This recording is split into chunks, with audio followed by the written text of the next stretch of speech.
Okay, well, the connection seems a little bit better, but I don't know. I'll monitor it. I will see what happens. Oh my goodness. Hello, hello. Wow. It's so amazing to see you. I would have been on time if my computer connected to the internet properly. Ooh. To be fair, in most cases I'd be considered early, but you know what? Today is not really most cases. Today is fucking Saturday, so I should be earlier on Saturdays. And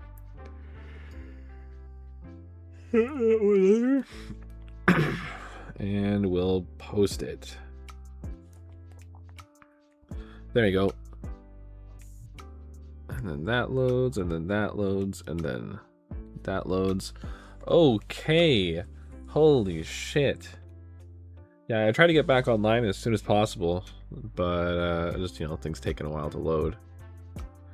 I still gotta open the game too. I just wanted to get like back into OBS as soon as possible and like just check my internet, see how it's running. I got a bunch of my big shit closed. I don't normally have it closed, but it's probably because I gotta restart my router or something. I just can't do that right now, which is fine. We'll figure that out when we get to that point. Anyways, boop. Wait for it. There I am. Hello, hello. It is I, the confused civilian, and welcome to stream. I hope you're having the most loveliest of days. Right now, we are. Goddamn. Right now, we are about to play some Sonic Chronicles. We've been having lots of fun with that game. We plan on beating it this weekend. If not today, then tomorrow. We are, I believe we are extremely close to the end. So, you know what? Give it a bit of time. We'll be there. We'll be there. Yeah. So we got a few things to take care of still. I think there's like 2 more plants we got to go to. I don't know if we really call them plants, just like floating places. And then we go to the final boss one, so that'll be good. We really want to make sure we got our characters maxed. I have the strategy guidebook right next to me to find the best items for each character. And yeah, we just finished getting all of Omega's big parts. Because the thing is, like, we know which characters we're taking to the end. There's 2 teams of 4. And one team is going to be Sonic, Shadow, and Omega and Rouge. That's one team. And then the other team is going to have Knuckles, Shade, Amy, and Cream. That's the plan right now. So we got to get those 2 teams set up well. We also have side missions I want to make sure we get done because we'll get a bunch of extra money and experience for doing those, so that'll be good. I've never done every mission. I've never collected every egg in one go. I've never collected every coin in one go, or ring in one go. So I'm very excited. We're literally just shaping up to do that right now. Like, we're doing extremely well. So yeah, I mean, I'm fucking stoked, man. Stoked, so stoked. So yeah, let's go. Boop. No bullshit. Just right into it, baby. What up? It is I, the confused civilian. Look at my hand. It's actually a pen, but that's okay. Oh, that's boop. Oh, and you know what? We'll close the music too, because I don't want to. Actually, no, I'll keep it because I just finished reorganizing everything. Yeah, that's better. Boop. Boop. And boop. Hey, what up, Darkness? How you doing? How you doing, dude? I hope you're having a lovely day. Daddy, right? We have 3 of those now. Load state. We do have 3 of those now, right?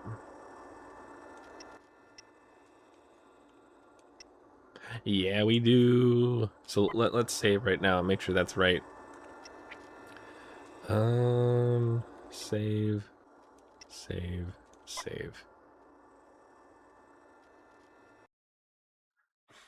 How you guys doing? Darkness, Danny, what's going on?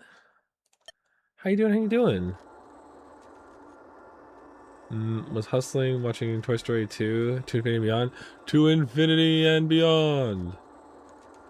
I still think the best To Infinity and Beyond is probably the one where, like, at the beginning of Toy Story 2, where Buzz is like falling down that huge area, and then suddenly he just like taps his belt, and then just the perfect to infinity and beyond all the way back up.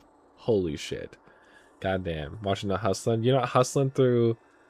Yeah, it was hustling watching Toy Story 2. You got whistling and hustling.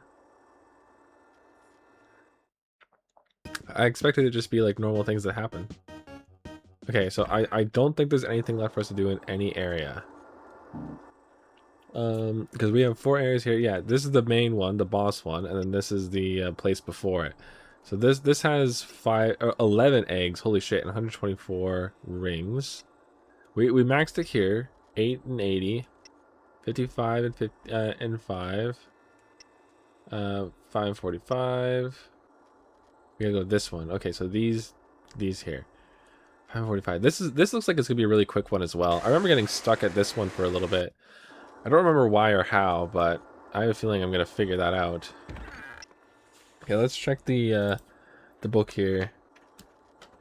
Is it bad to watch Jingle All the Way with Arnold and its March? I mean, hey man, if you're enjoying it, then fucking hell yeah. Ugh. Are you watching my reacts, Darkness? Is that what's going on? I'm sorry, I don't mean to sound narcissistic asking you that. I don't mean to sound narcissistic at all. I'm just wondering because I know you've checked out my my Patreon before, and favorite Batman and why? My favorite Batman. Oh, what the fuck is his name? He passed away recently. How the hell did that happen? What? What the f... Sorry, I'm just noticing something is being really weird. Yeah, that's better. Weird as all hell. Okay. Well, there we go. Sorry, everything's getting all wonky. But yeah, he passed away recently. Well, not too recently, but I don't want to. Kevin Conroy, that's his name. He was the voice of Batman in almost everything. And yeah, he's my favorite for sure. Okay, so let's see. What's the team gonna look like for this? Usually we get like an update on like, oh hey, this is what your team wants to be.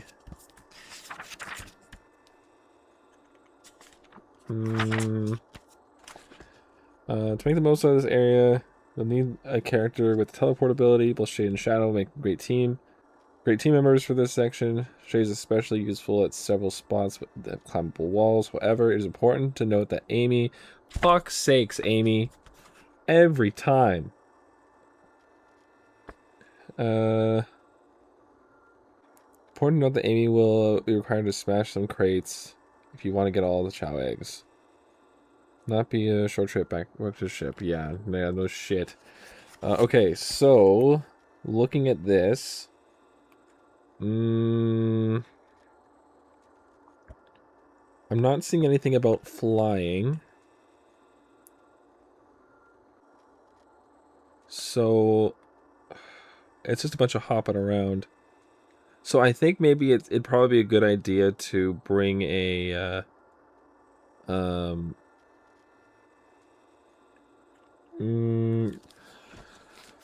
Cerebral Shadow, or actually, well, Rouge is good to have because of all of her thieving, but I think we better off bringing you.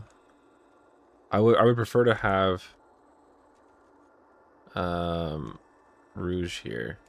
So we got Stealth, Climb, Teleport, Smash 3, which is huge, Dash, Fly 2, and Stealth. I think that's good. Hey, but 1 second. Gotta do this right. Boop. Boop. There we go. Done. We haven't used these characters in a little bit too, so this will be cool. Amy we used recently, that's something else. Oh yeah, I am, Ocelot. We kicking ass. How you doing, dude? So amazing to see you. We are beating this game. And team in this game is Sonic. Obviously, yeah, Knuckles, Shade, and Omega. That is a super beefy team. Holy shit! I usually go Sonic and Team Dark because like I try and like have some room for combos where I can. At the end of the game, you have two different teams you need to build, and it's Sonic and Shadow team, and it's Knuckles and Shade team. So Knuckles and Shade will have uh, Amy and oh god, sorry, I'm trying to think.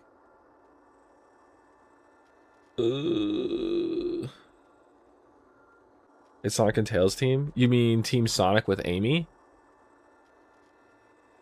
Because I personally can't stand using Tails. I can't stand his PAL moves. They throw me off so bad. But yeah, having Cream and Amy with Knuckles and wait, it's Sonic and Tails team. Oh fuck! I know what you mean now. Oh damn it! That makes that team way worse. Holy shit! I mean, later on, it's not Sonic and Shadow. It's Sonic and Tails. Knuckles and Shade. Damn it! I totally forgot. I haven't played this in years. I have like 3, 4 copies of it. One of them's in Japanese, and we're emulating it here because Nintendo and Sega don't want to acknowledge this game. So much so they couldn't give me the freaking end of it. Uh, uh. Oh well, we boost luck. How support moves?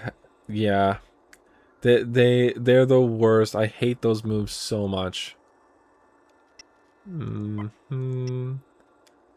Champion's cloaking field, making her faster and harder to hit in combat. I mean, I don't really use any of those support moves.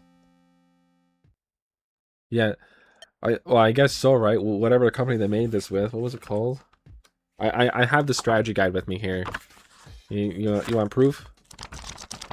Oh, that's a nice sounding strategy guide. Yeah, by Prima probably. Like honestly, I think this game is like the only thing this game is missing. BioWare. Yeah, BioWare. That's right. Why doesn't it say BioWare on this? I don't have the game cartridge with me, but it doesn't say BioWare anywhere on this. What the? What the? Oh well.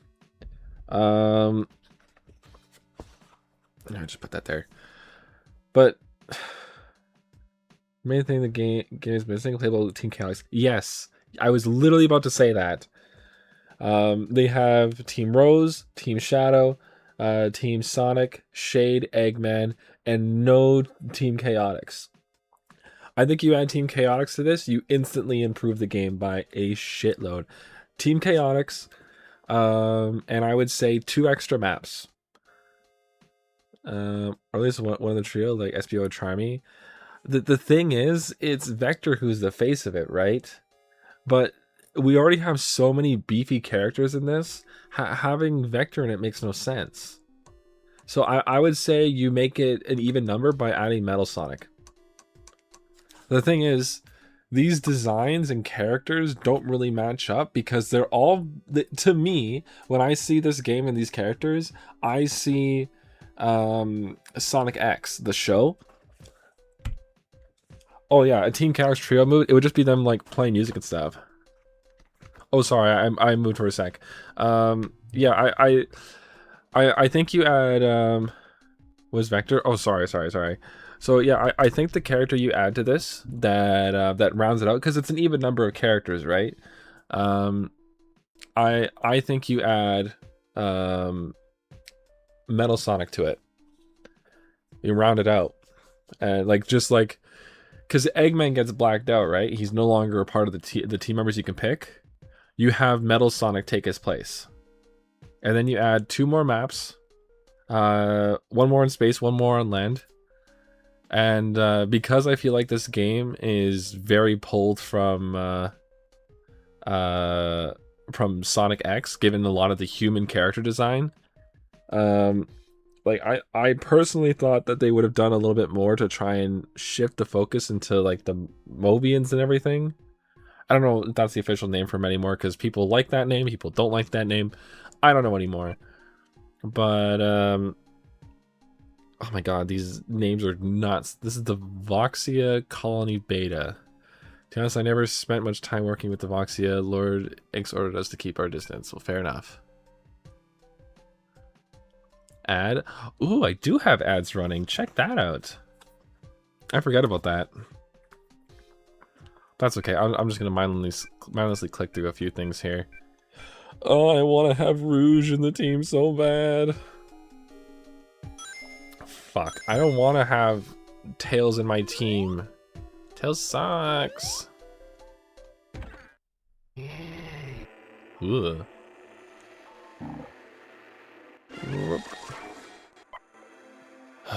That's done. Let's go.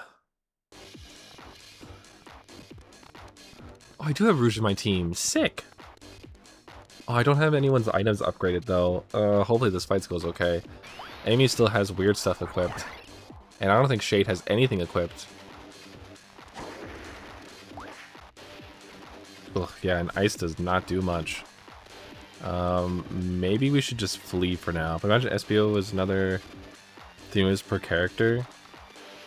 Like, because the thing is, you could do like full speed team and have SBO, Sonic, Amy, and Shadow, and do like cool speed move combos, right? Like you do something like that. And then yeah, Team Calix would have a bunch of great moves together. And then Charmy would very unfortunately be support. SBO speed, and then Vector would be power. But yeah, I think this game like changes immensely if you replace Eggman with Metal Sonic, even like just as a team member in general. And because I think that like offers a lot of cool like back and forth with Tails and Metal Sonic too, because Tails is so curious about technology all the time, and you could still have him like talk, like or Eggman talk through him.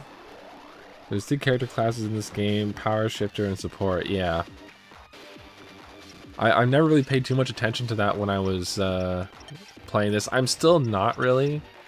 I'm mostly focusing on like, I'm trying to have Rouge in the team as much as I can so I can keep stealing stuff. And then I'm just spamming moves. I'm just gonna let Amy hit shit. Ow. I did not think this game would translate so well using a mouse, by the way. That turned out super good.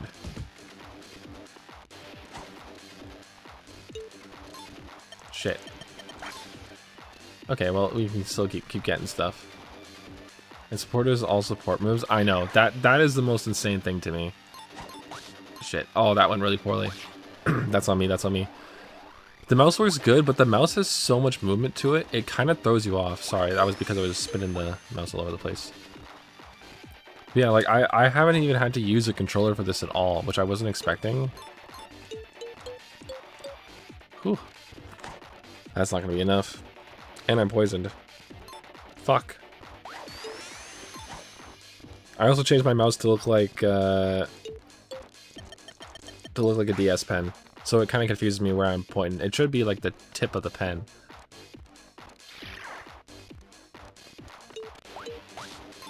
Fuck. We are doing some good damage to these guys though. Like, it's not bad. Yeah, the stylus. Sorry. Really, shifter class, despite being classified as a support class.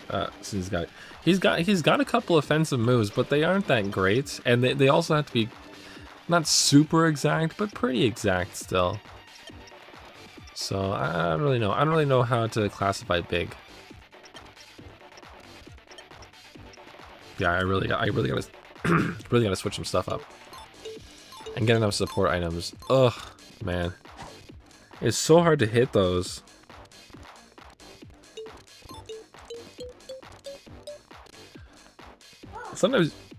sometimes they do pretty good. I'm just glad these guys aren't healing. At least I don't think they are. Nice. They aren't doing a ton of damage either. I'm not seeing this one heal, the one on the left, but kind of hard to tell.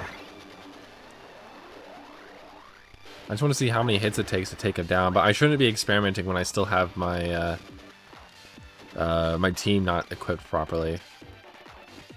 I should just be pushing for the end here. Because no one's gaining any power points, and that's what I had some stuff equipped to. But I think Shadow had it equipped, and he's not on my team anymore. Boop. Whew. That's likely has 2. I can't believe he only has 2 POW moves available. It's insane. Like, I'm so frustrated because Whirlwind sucks. Oh, it sucks. Nothing goes well. Whirlwind does nothing to everybody. Especially late game. It's not helping at all. Sorry, I don't know what's going on with my voice.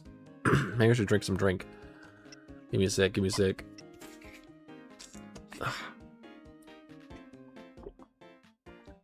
Ooh. Like, I don't know why. I don't get this either. I understand that Shade was only here for like mid to late game, but you could still give her more moves because you already auto leveled her to 15. So like, what the hell? I don't know what the deal with that is. Ooh, Rouge is gonna level up soon too. Okay, let's do some equipping. Okay, we have Bobo was the extra reward. That's good. Troop Blue, increase XP. Okay. We definitely want Fess here. Because Fess will, like, not guarantee us a rare Chow, but will help to get a rare Chow at least. And this one here is extra PP per round. That's good. And I think I know what I want to... Sorry, I don't know why I exited. Oh, Ocelot, thank you for that follow, man. I appreciate that. Oh, look at we broke 171. Let's fucking go. Hell yeah. Okay, so here's what I'm thinking with... So here, first of all, not everyone needs to be equipped when they're not even here. Like, come on. So you would have added Team Canucks and Metal as party members? Yeah, I think that's kind of the best thing to do. Because it also adds more use for the robot parts.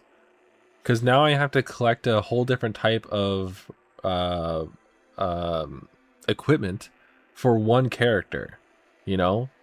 Like, it's just kind of weird. Like, I don't know why they wouldn't have other robots in this game, because like guidebook, right? I'm in the guidebook right now. You can go through this and everything will say, oh, usability, Amy Big Cream, usability, Knuckles, Rouge, Eggman, Shade, usability, what's another one? Sonic, Tails, and Shadow, and then usability, Omega. Like, it's only Omega. Like, you could have had another really good character in this. And it would have been great. It would have been super cool. I think it's super great to have, good because the Gizzard Light. That is also a huge point too. I was about to say that as well, because that also adds to, Cream, right? Like, because Cream's relationship with Germel and, or Gemerl, how do you pronounce his name? I didn't really remember. Either way, if you just had that connection, because like I said, this feels like Sonic X. This feels like a side plot, weird, like 6th season of Sonic X. I love this game, don't get me wrong. This is one of my favorite games for a long time. Like Gem. Okay, so Gemerl. All right, we got that then. Like I don't know, man. It just feels weird. I think Emerald is named after the Chaos Emeralds. Oh, that would make sense. That makes sense. Especially because I remember when I was playing this game and I saw Gemerald in this, like I was like, what the? It's Sonic X, I don't want to fight him. Honestly, Sonic X Season 3 is one of my favorite non-video game Sonic media. What's... Because the show ended and they started again, right?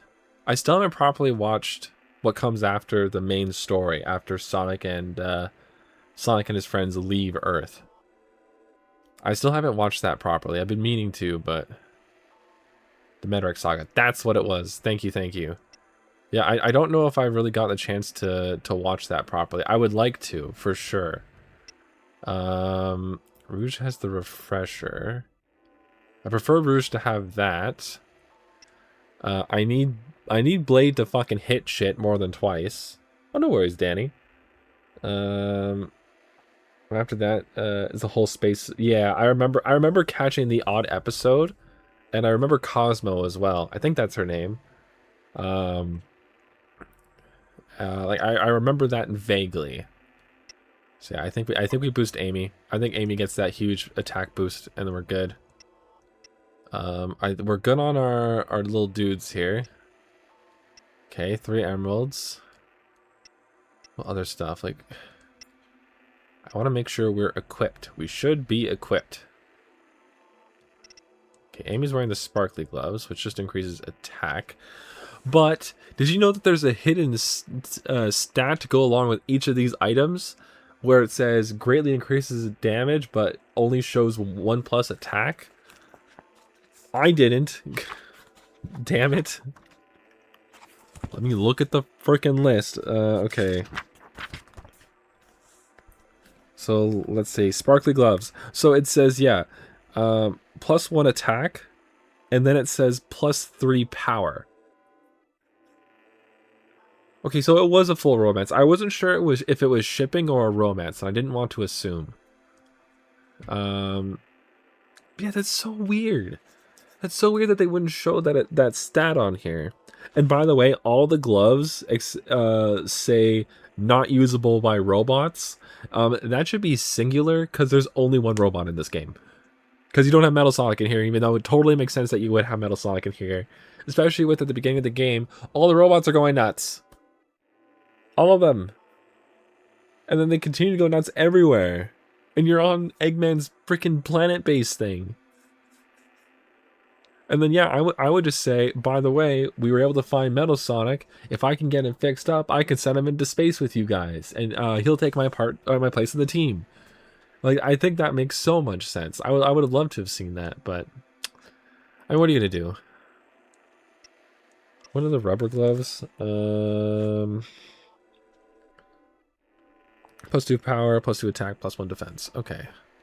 I think we're going to give you the lucky gloves. And then Amy's got the sparkly gloves. I think that's fine. Actually, the lucky gloves are just the best to me. I don't know why I would have anything else equipped, honestly. Romance to the point where a Calyx ship and try to set them up. Oh, really? Again, I think it's after season 2, right? After season 2, I just don't know what happens too well, because I wasn't able to catch them on 4Kids anymore. It was hard for me to just find the episodes. Funny enough, Vector's the first character to figure out Tails and Cosmo like each other. Which, knowing the Croc and Vanilla, it makes sense. I remember, yeah, that's where the big ship between Vanilla and Vector started. Much better than the first 2 seasons. This is fully original story. Yeah, which is really cool. Really, really cool. I got a question for you then, okay? So, obviously Sonic X is a cavalcade of weird Sonic everything. What's your opinion on the Sonic IDW comic? Because I have to say I'm a big fan. I do enjoy it.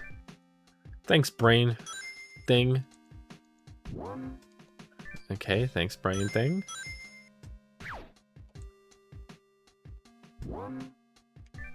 Oh, strange. No one will talk to us. I'm a fan, but a few things I don't like. Okay, fair enough. Fair enough. I'm sure you've seen a lot of the IDW characters making their way into game canon, which apparently they've always been canon, but I could go back and forth on that as well. Like I think the characters they've introduced have been really cool. I, like tons of other people, am a fan of Whisper and Tangle and Surge, and I think his name is Kitsune or something. Early Eggman is not the same person as Game Eggman.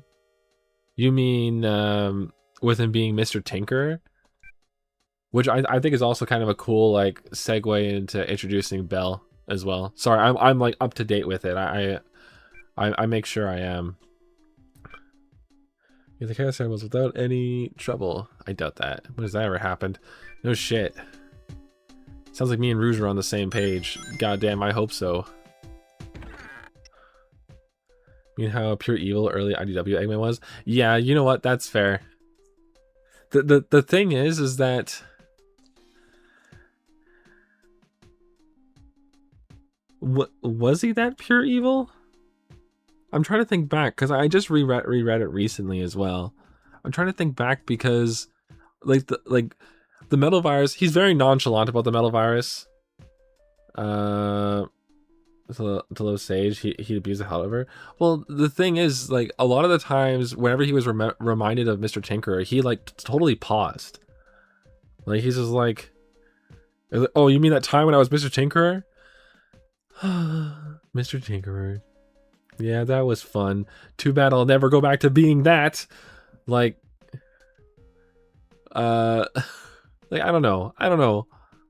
Middlevirus Eggman literally went to the village and took and infected them in the first place. Yeah, but that was because he was trying to erase the thought of Mr. Tinkerer completely, right? That was him pushing that back. It's still, I will say, holy shit, what an insane thing to do. But I like, just from following the series so long, I've always felt like that was more like an overcompensation for him being like, yeah, no, I'm just evil. I've always been evil. What are you talking about? I'm not a good guy. But I don't know. That might just be me. That just might be me being too hopeful. Again, it was a holdover from Archie, so it makes sense why Ian wrote it that way. Yeah, right. Because like the Eggman and the Archie Sonics, which I haven't read a ton, but I am a fan of as well. I actually got like the bigger like Archie comic books in the bathroom. That's the best place to read Archie. The Archie comic library is always in the bathroom. Always, always. Where else do you catch up on your reading? Watering, no. Ooh, what's this? Made with a flexible metal. These shining gloves boost combat prowess, moderately increases damage. Okay. Isn't flawless, Messiah Rider. I think he is. He needs some other people to help him write for the games. Yeah, like, you know what? I think I think in general, the way they've handled the IDW comics has been really cool. I kind of wish they linked more to the games. I am very happy with a lot of the characters they've added, the designs they've added, their reinforcing of the resistance and everything as well. It really makes the world feel more like connected, and I do like that. I like that a lot. And then when you get down to it, like, I think what was his name? I already forgot it. The Dr. Duck. Starline. I liked Starline. I thought Starline was a really good character for building up other characters. You know, to the way he blindly like fixates, and I know he looks like Donald Duck. I'm just putting that out there. But yeah, the way Starline builds up the characters around him is really, really cool. And I do like the bad guys storyline that he did. Totally implied he's about to come back. Yeah, I know. I've been keeping up with it. It does look like the case. And it looks like they're doing a whole like Starro reference, like from DC, the DC comics. That's what I've noticed. It looks like they're leaning into something to do with a Starro type robotic being. But Like Sonic Universe, Wario, and Waluigi. Excuse me. Wario and Waluigi. Oh, you're talking about Rough and Tumble? Oh my god. I love their stupid rhymes so much. Oh my, and when they're first introduced and Knuckles is like, "Careful, Sonic. Their coordination is really impressive," or something like that, as he's like concerned how good they were with their rhyming skills and introductions. Like, oh my god, so funny. They're absolutely the Wario and Waluigi. Holy, I love that. That's so great. But I've also loved the fact that they've used uh with Team Rocket Trio's model. Yeah, no kidding, right? Oh man.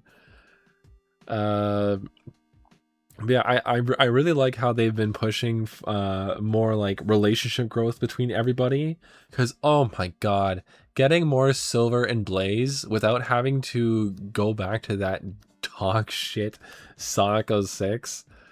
Like, oh, it's so nice. It's so nice. I love that. Which, by the way, Blaze and Silver could have been in this, right? Didn't this game come out in 2008?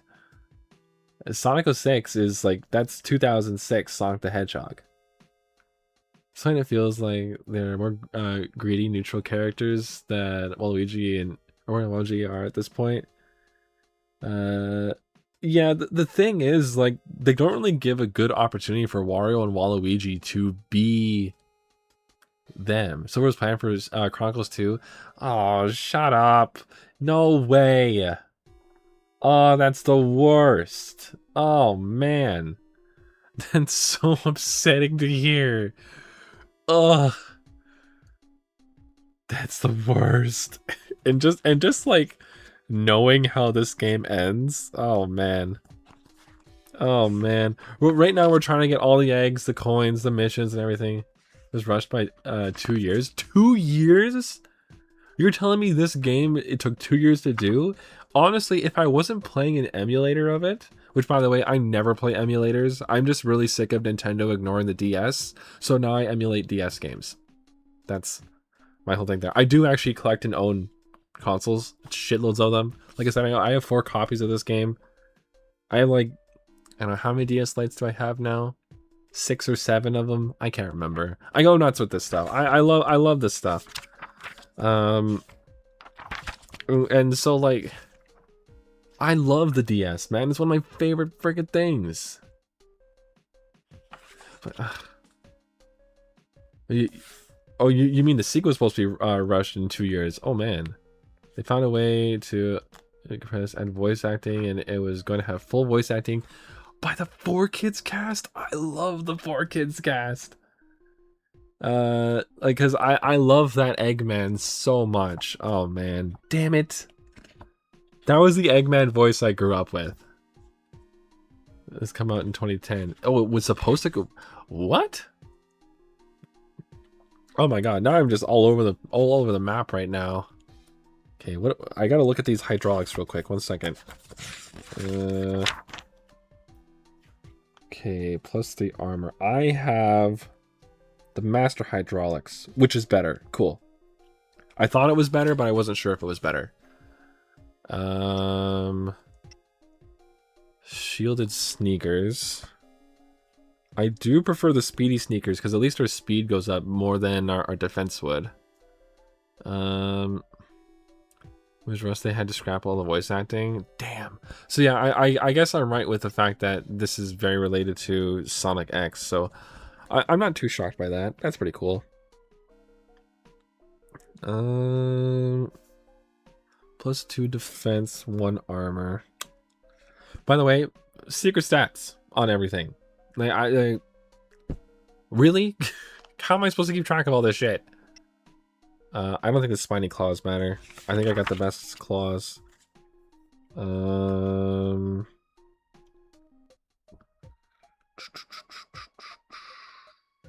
Where is it?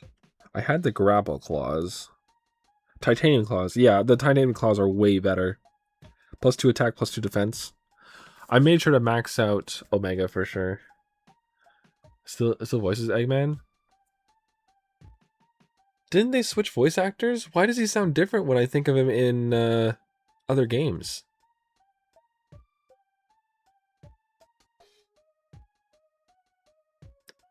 Jason Griffith is your favorite Sonic and Shadow. I loved Sonic. I'm really bad with names of voice actors and stuff. Ugh. Direction and age. Sorry, am I missing something here? Since the Sir Russian supposedly accidentally deleted practically all their music. Oh my god. They pulled a Toy Story 2 but didn't have the stuff to fix it. Damn, dude. God. Gah. He sounds different. I mean, yeah, I guess that is true. Just for why he sounds different, that makes sense. It's just like the ho ho ho laugh that he does. I just remember it sounding so different than what it does now. I don't know. I guess Sonic X Season 1, Sonic and Black Knight Sonic's performance. Just the roll over time. That is true. That is true. I don't mind what the current Sonic voice actor is doing though. I've seen all of Sonic Boom, and by the way, I know Sonic Boom is a travesty of a game, but wow, that show is unreasonably funny. Holy crap! Like honestly, I think most of the Sonic shows hit pretty good. At least Sonic X onward. It's so funny. Oh my god. Oh my god. I'm excited to play the Sonic Boom game at some point too. That will be a thing we do at some point. I don't know when really. What are the mirror gloves? Okay, no, I knew that already. Okay, no, you don't really have anything I want, bro. I'm glad we got a Ring of Life again. Oh no, do we? We do have a Ring of Life. Sick, sick. I'm honestly thinking boop, boop, boop. Fuck the revival rings, we get these. 6 is fine. There you go. Almost blended the baby. Oh, I know. And like, Knuckles has one of the best lines ever. It's when Sonic is complaining about having to go to swimming lessons, and he's like, "Oh man, I can't go. I'm not gonna go to a kid with a bunch of a school with a bunch of I'm not going to take a bunch of swim classes with 5-year-olds. They can be so cruel when they sense weakness." And then Knuckles starts implying like prison rules beating them up. Knuckles, that's prison. Only if you let it be. Only if you let it be. Like, just like, honestly, like there's some really good moments with that. Like his goofy, just like misunderstanding comedy. Like that's one of my favorite types of it. Oh, absolutely the best character. I would say it goes Knuckles, Sonic, probably Tails, Sticks, Amy. I think Sticks is really goofy, but her ranting I think gets very repetitive. Not that she's saying the same thing, but like over and over, but like they're just nonsensical, and so I find them harder to kind of keep up with. It's like, oh my god, what the hell is she babbling about now? Like every time. So I don't know. I think she's still fun, but Amy is obviously supposed to be like the voice of reason in the group, which is okay. I kind of wish they gave her more to do, but I don't know. Open that, get that, and this guy just wants to fight me, right? Oh, no, he wants to talk. Boop. Never mind, he doesn't want to talk.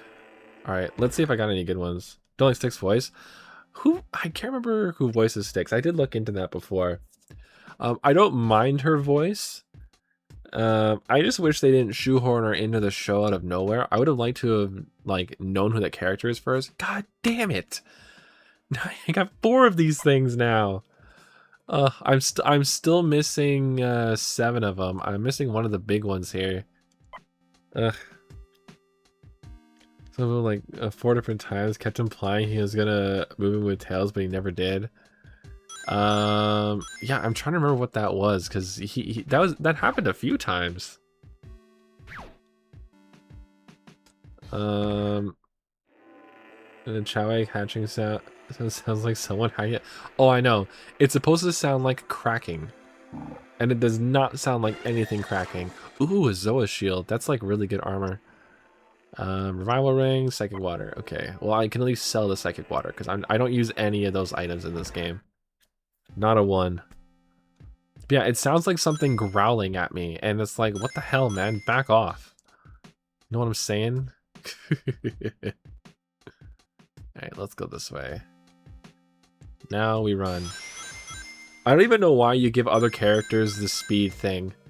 Honestly, like, of course you got to for characters like Shadow, but like why? Because Sonic is just fast. Like, he's always in the team. If you could not have teams with Sonic in it, that'd be different. But these teams always have Sonic. So it's like, it feels unnecessary, kinda. Sweet.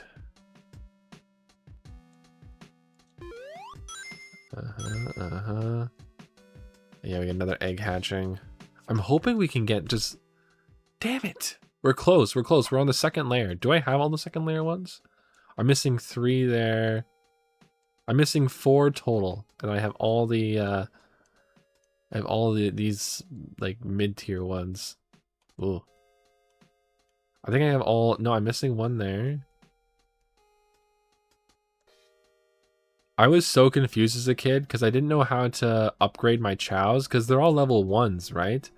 It turns out you level them up by trading them. I had no idea. One time it was because... Oh, wait. One time it was because his Knuckles won a lamp and I believe a comedy chimp show. Oh my god. Just... What was the one where Sonic like breaks his legs and a crazed fan finds him and tries to heal him up, but like holds him captive and threatens to read him his fanfics? So great! Oh my god! I heard people were saying that was a Chris Chan reference, not to bring up someone like that out of nowhere. But after I learned this, I always try to make sure like that's actually not the case. They might have been referencing him, but that's not like it was something that was done without his knowledge. But I think he does hate that show. I can't remember. Very weird. That's over. You hate to train along a Pokemon. It's so weird. I don't want to. How am I supposed to trade? Am I supposed to somehow have like 7 DSs and just trade with myself? Because I guess so. What the hell else am I supposed to do? Who hates what show? Oh, I was saying, sorry, I didn't realize there was an ad going on. Chris Chan, that like really messed up guy in Circumstances. Just putting that out there first. But like just looking past all that, there was an episode of Sonic Boom that had a crazed fan kidnap Sonic and threatened to read him fan fiction. People were saying that was a reference to Chris Chan, but there's no proof of it. But that's literally what... Yeah, the Sonitude guide, yeah. Uh-oh. No, turn back. Outer Minds, turn back. Who are you? My name is Thebes. Or Thevis, I don't know. You're Sonic the Hedgehog, and your friend... and these are your friends, at least for now. Enemies and Nocturnes are not welcome here. If you value your free will, leave now. What's going on here? How do you know my name? I'm sorry, I feel so lost. But you, such purpose, you seek powerful gems. Yes, the Chaos Emeralds, the Great Emeralds, power the, blah, blah, blah, blah. You love that, Thebes? Yeah, I saw him. He was pictured with us in the opening there. The outright mentions on Amy. I know, right? Oh my god. And like the mention of just like talking about the internet or something is like, isn't that where you find this and this? Is like, and also those weird pictures of me. Like, oh my god. The references to, like, it was shocking to hear and see so many references to the Sonic fan base in Sonic Boom, but it was the Sonic fan base that was keeping that show alive.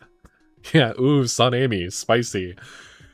What was his response to it? Is like, yeah, I'm not really a fan, but you know, they kind of force it or something like that. Like, they literally just like calling it out right back. Oh my god, I love it so much, so much.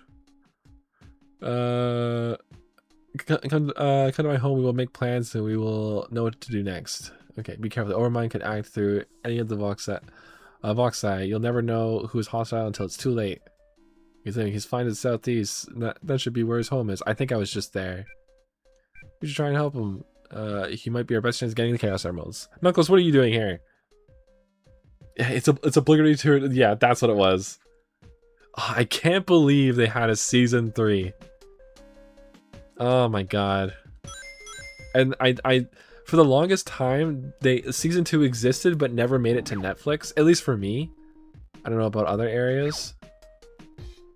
It's like, oh, come on. How could you? I think I'm gonna do some flying to get over there. Maybe a teleport, I'm not sure. There's always next season. And the fact that they started like casually bringing in Shadow is insane. Just an insane pull out of nowhere. It was kind of expected because he's in the Sonic Boom games. Oh shit, we got a new one. Bonding characters increase resistance to damage. Nice. I don't know what that's supposed to mean, so I don't care. Great. 3 Scrap Chaos episode like SPO and Charmy were gonna make their debut in season 3. Oh my god, that is so unfortunate. It was really cool to see Vector made it in there, but I think he was only in 1 episode, right? Or was it like a 2-parter? I can't remember. Oh shit. Nice, we got all the eggs. And we got all the coins. Shit, dude. Let's go.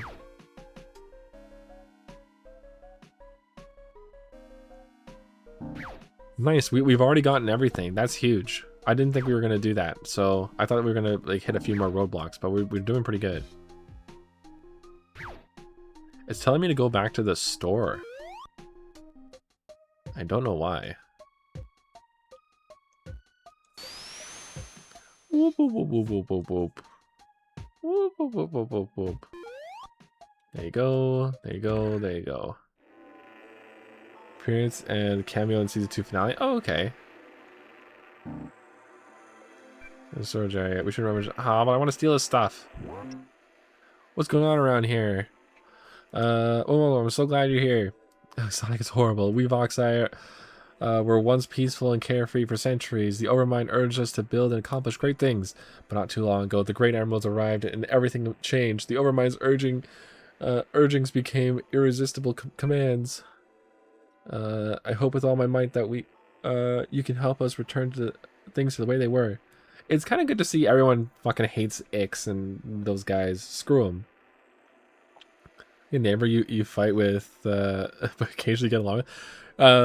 Yeah, what was that one episode? Like he enacts the bro code to help out Tails, but you're our enemy. Come on, dude. You got no game. I'm here to help. Totally trumps the whole like evil enemy thing. Don't even worry about it. I'll help you get your girl. And like, it's just so crazy. Oh my god. Just like honestly, the episodes where like, cause whenever like Eggman was being the bad guy, it almost ended where, at least in season 2, it would kind of just like nonchalantly be like, okay, we'll see you next week, and then like, yeah, all right, and then go our separate ways. What changed when the emeralds arrived? Boop. Roman used to give us mental requests that showed us what to do each day. Each Fox they knew his purpose, and everyone worked together. Great Emeralds, the Overmind has the power to completely control our minds. They no longer suggest, they command. How do you resist the Overmind? The Overmind began to control our minds. Some of us fought them. Roxanne had powerful minds. When we set our minds to something, we rarely fail. I guess freedom is more precious to some of us than to others. Those few are the ones who resisted. You seem lonely now, though. I am, but more of us become outer minds each day. I think I'm slowly finding my new purpose. Hey, look at that. How can we help? Well, both X and Boom, Sonic and Amy both kind of had a thing going on to really enough. Do you prefer Amy's Boom voice or X voice? Because her X voice is very, very prevalent in a lot of different media as well. And like they do sound very similar, but like Amy's voice in X, and I love Amy in X. I love every character in X. Like X is the reason why I love Sonic so much. I play the games before, of course, but X has like sold me on Sonic and made it one of my favorite characters. X 1000%. Okay. Sound way too deep and old. Yeah, but I would say when you put Amy next to Cream, with how high pitched their voices are, it's kind of rough. X is best Amy. Yeah, I do prefer X Amy. But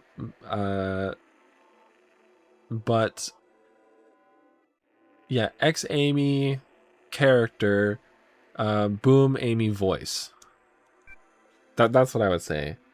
If do that, then we might lose our ability to resist them. But if we can stop them, we can recover the emerald. That's what All control. This is. Can't we just attack the colony directly? We'll do it. The green emerald will be delivered to Colony Beta very soon. We must move quickly. Okay. Oh my god. They've been taken over. Famous of the Voxai, you are found guilty of resisting the Overmind.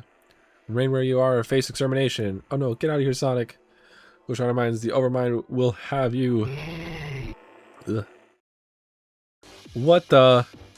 Automod flagged you on sound like an old woman. What the fuck? I hate current Cream voice. She sounds like an old woman. I was gonna say, does Cream even have a new voice? I don't remember it at all. Like what?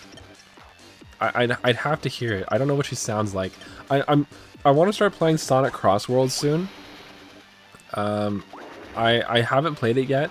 I plan on getting it for the PS5 so I can just play online with my chat again. We were doing that with what's it called? Mario Kart 8 Deluxe. We were playing that together. But oh my god, I got really bored of that game. So I really want to try playing Crossworlds. I think Crossworlds would be a lot of fun to play. Listen to Crossworlds rival interactions. Okay, I'll have to do that. Because I haven't heard her speak in a very long time. Is she still very high-pitched and soft-spoken? That's what I'm wondering. And I'm trying to think. I don't think Tangle and Whisper are going to be voiced in that game, right? I assume that they might do an update where they give them voices, but I don't know. She is kind of, but so raspy. Okay. I'm curious. I want to hear that then. I'm confused. Is this poison thing even doing anything to me? I'm not even noticing. Like 20 damage a turn, or maybe an attack. Oh shit! I'm missing. No. Okay, good. Boom. Boom. Oh, I should be stealing. Damn it. I'm not gonna be able to steal from these guys. I'm gonna kill them all. Dang it. Boop. I've been trying to spam taking, or damaging, or stealing stuff with Rouge. I have a Crossroads comic acting like Whisper and Tangle here in the Razor Tournament from the beginning. I tell you. Yeah, no kidding, right? I kind of makes sense just like for the plot reasons of just whatever in general, but like you don't really need to do that. The thing is, they did have the whole like racing thing in the comics as well, and they were a part of that, so I kind of get it, but it's a little weird. Or I must have moved the emerald already. That must be how they took control of my friends. We have to act fast. I'll scout around to see who else has been turned against me. We'll go find the emerald. Good luck, my friends. Taking this. What? Ha! Damn it. Was that the last one down here? The common ones?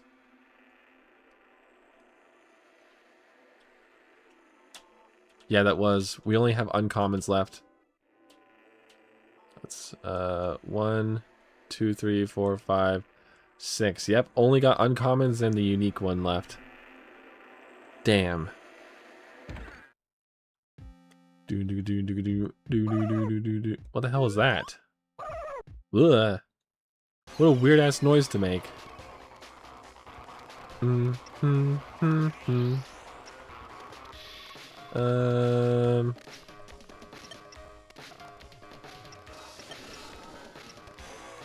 do some plundering. Do a little more plundering. Oh. Boom, boom, boom. I can't believe Blade Rush takes so much power to use. It's so annoying. I'm gonna let Amy just beat the shit out of him. Like fucking turkeys? Yeah, that's what it sounded like to me. Shit. I've already fought one of them too, and I don't know why they sound like that. Fuck, I was too fast. So I was swearing like crazy right now.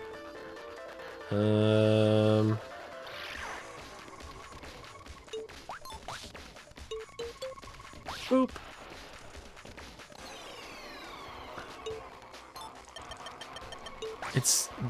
It's weird. The book said I was gonna need aiming for this, but I didn't need aiming for anything in particular. Like I thought I was gonna say that I needed aiming to like break some boxes or something, but I haven't seen. Oh, shit. It's so hard with the mouse. I'm glad it works with the mouse, but it's so hard with the mouse.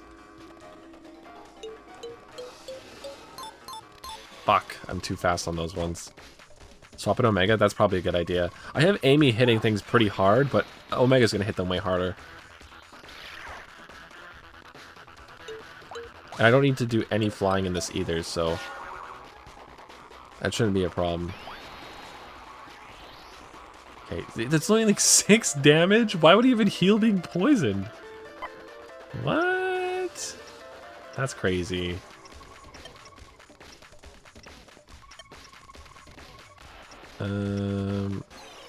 You.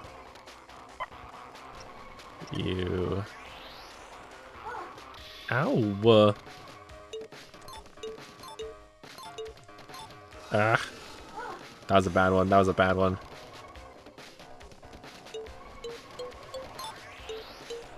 Nice. Whew. Think they're weak to fire? Okay, that'll be good then. I can double check in the book. Shit. Why don't you practically find it in the game? I have no idea. It literally makes no sense why they would do that. Or in Cubot aren't playable in Crossworlds. I'm more upset that Cream wasn't playable in Sonic Tag Team Racing, the racing game that came out before. It was just a cart full of chows. Like, you can do that with Orbot and Cubot in the newest game. Like, cause yeah, wasn't the team Amy, Big, and then like a group of 3 chows? 2 of them I don't even remember ever being available in games. I don't even know. I've never seen them before. Okay, let's see here. What am I doing again? Weak to fire. Boop, boop, boop, boop, boop. Okay. Yeah, fire, earth, and lightning. Although fire and earth only do 25% more damage, which isn't really a ton.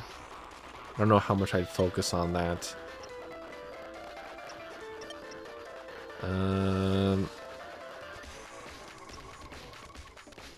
Okay. Can't do anything. And then I'll make Amy hit stuff. And I'll make Amy hit stuff again. Ah! Maybe big Omocho. Yeah, it was Omocho, and then like the Sonic Chow and Shadow Chow, right? Yeah, Baby, that's what I've been waiting for. That's what it's all about. Woo! Oh, you found it, huh? Now all my sound alerts are free except for ones that cost channel points. But those just are channel points. Actually, no. There's one sound alert that costs like 50. I don't know how many. I gotta double check how many bits it costs. It's not much, but it's really loud and long. That's why. If you remember the first Toy Story movie where we will have a screen sound alert, I got one better. I got one better. Give me 1 sec. I'll find it myself. Fine, I'll find it myself. Here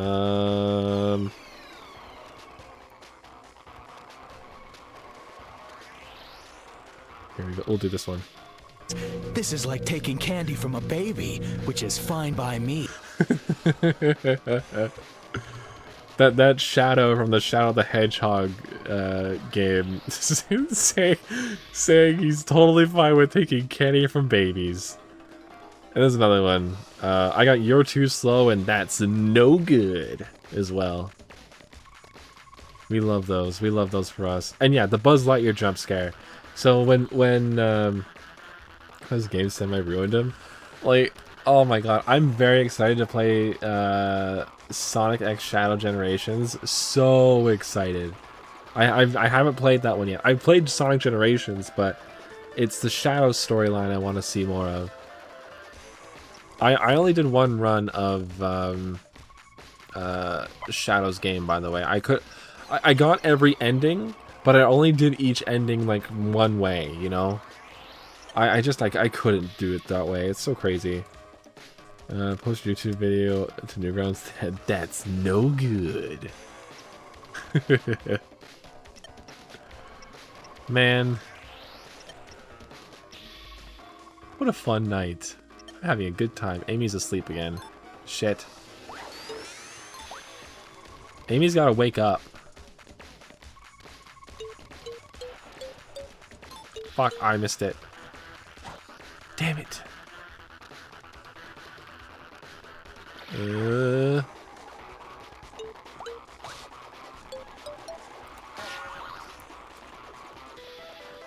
Oh my god, speaking of Newgrounds, holy shit. Which I never was a big frequenter of Newgrounds, but whenever I think of Newgrounds, I always think of the Super Mario Bros. Z. Oh, I watched a few clips from that again recently. Wow. It's still so cool. And not only that, they a guy came out making the a new version of the first and second episode. Holy crap, those are so fun. Boost that attack, baby. Yeah, that's it then. Okay. Where's my ship? My ship's over there. Ugh. Get away from me. I don't think I'll need to teleport anymore, but I'm gonna keep the same team, I think. I haven't seen any use for the climbing ability. Why did it say climbing was important? What? It says Amy's gonna be required to smash some crates. I don't know where or when. Is there like an inside, like underground section? It seems to all be above ground. Colony Alpha. What the fuck? Is that another thing on the map? I don't even know. I don't even know. Here, 1 sec. Oop. Then you. Whew.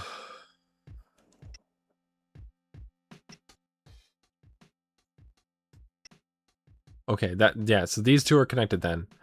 Weird. Just weird. It doesn't want me to go there yet, does it? I don't even know. Avoid the turkeys. Hey, not even from a real one. That's from Sonic Shorts. Yeah, the Sonic Says segment. Yeah, Tails spells it S-E-Z, and Sonic respells it as S-A-Y-S. I don't. Was Tails the smart one in that, or was he just the plucky little sidekick? Was that it? I can't remember. I don't remember him being very smart in the in that, but I don't mean that in a bad way either. It was like, yeah, he wasn't the smart one. And then whatever one Amy has equipped. Actually, we'll just equip that too. You. Perfect. Actually, we can't get any more eggs here, so we would just do this.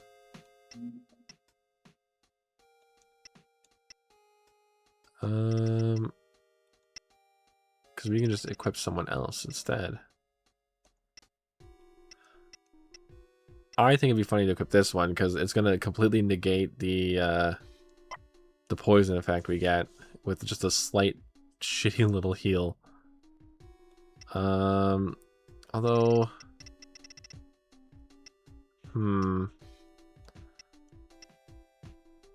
Earth. They are weak to fire. We can really boost his attack with some fire stuff here. Bond character does fire damage. He was plucky little sidekick with hints of his game intelligence at times. Mind you, he was only 4.5 in the show. Well, not only that, wasn't that before Tails became any type of Didn't that cartoon come out before Sonic Adventure, where they started to flesh out his character, like everyone's character? Because Sonic was always just like the toe tapping, finger wagging, that's no good like type guy, right? But Tails, I think, was just a cute sidekick. I don't even remember in the games, like the most advanced like smart guy thing Tails does from my memory is flying the tornado. Or I think it was just Sonic's plane at the time. I don't think it was a tornado. I don't even know. Sonic 2 manual, it said he fixed the tornado, but yes, Adventure is where they started to... Yeah. Okay. Boop. Blech. Oh no, Omega's on fire! Somebody help him! Who plays is a tornado? Okay. Because Tails, does he build the new plane and then transforms it into like the tornado mech that he has? Or is it still just Sonic's plane and he keeps doing shit to it? Oh yeah, right? Sonic can't swim. And I don't think when you can't swim, you start experimenting like by running on water. You know? I feel like I can't swim and I don't like water. I'm not going to go near water. Why would I do that? Like, I think you find out you can run on water by accident. Like Dash in The Incredibles. You know what I'm saying? Alright, we got that going. Honestly, I'm just gonna let Omega go wild.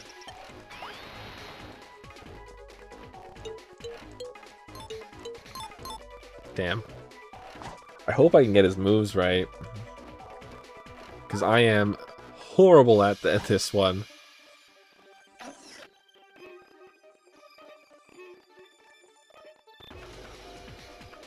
Okay, and then punch. That didn't work. Kick. And then flamethrower. Nice! 93 each is not bad at all. Alright. A shadow on Tails and Eggman's team before? I think I did? Because isn't it Tails and Eggman that find Omega? I'm pretty certain. I think I had to do that because I had Sonic and Shadow on the same team before, but holy crap were they out of things to do. Like, my fights took so long because I had no one that could do 3 moves in one like row of or had 3 turns in like the set of moves. You dog if you get Shadow on your team? Yeah, okay. I did do that this time. Because I think Eggman was insulting him, and then Shadow got all mad for his friend, which I always like Shadow getting mad for his friends. I like when Shadow's being a big softie. That makes me happy. Ooh! How come that doesn't issue a counter? That's one thing I would do differently with this too. Is that if you can, like, for those real big nasty ones, especially physical moves, if you can hit that if you can hit all of those really well, you should get a counter chance as well. I think that's kind of a missed opportunity there.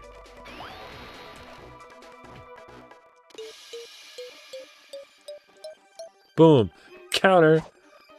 Know what I'm saying? Oh yeah, Shadow really cares about Omega in this. Like, he calls him his friend and everything, and damn. Yeah, it was a bit too cold to Shadow during the IDW Metal Virus. Welcome back, Danny. Well, the thing is, Omega doesn't really have an off switch. I like when they really lean into Omega being a total, like, just psychopathic murderer. It makes me happy.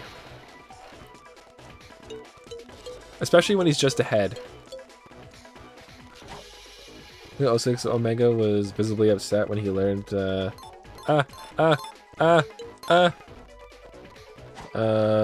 a bot. Gross. Boop. Okay, that guy's done. Bye! 99 for a normal attack? Oh my god. Look at Omega, his legs are still pointed the wrong way. Omega, turn around! Gotta go. No worries, Danny. Thanks for stopping by, man. I really appreciate that. Don't call Omega gross. Did I call him gross? I didn't mean to call him gross. Yeah. 06 Omega was visibly upset when he learned he captures Shadow in the future. Like, I'm kind of confused as to what Omega's character is right now, because the game's a bot gross. Oh. No, I meant a chap like a stream bot. That's my bad. Omega's not gross. Omega's cool as fuck. Literally, they came out of nowhere and just said, "Oh, by the way, boom. Here's the coolest robot design you've ever seen in your entire life." That they literally just did that with Omega. But like, his feet are backwards. So goofy. It's so funny. I'm such a big One Piece fan as well. And the thing is, like, one of my favorite characters in One Piece, Frankie, has like a very similar build to Omega. Like, extremely similar. The massive arms, like the massive forearms and the massive shoulders, but the skinny biceps. Like, that's Frankie. And I love it. I like, it's so funny seeing the contrasting designs there. Until Shadow Generations, Team Dark weren't even friends anymore. Really? Cliffman got me into One Piece a couple years ago. Oh, and how you loving it? I am obsessed with One Piece. So my biggest obsession, one of the things I love more than anything in the world, is Toy Story. It's been my favorite movie since, or Toy Story 2 has been my favorite movie since I was a kid. And my number 2 to that is One Piece. It's hard to find something that, like, a direct number 2, but it became One Piece for me. And more crew members. I kind of like that it's only those few. I don't know how far are you in it. I'm not going to say too much just in case.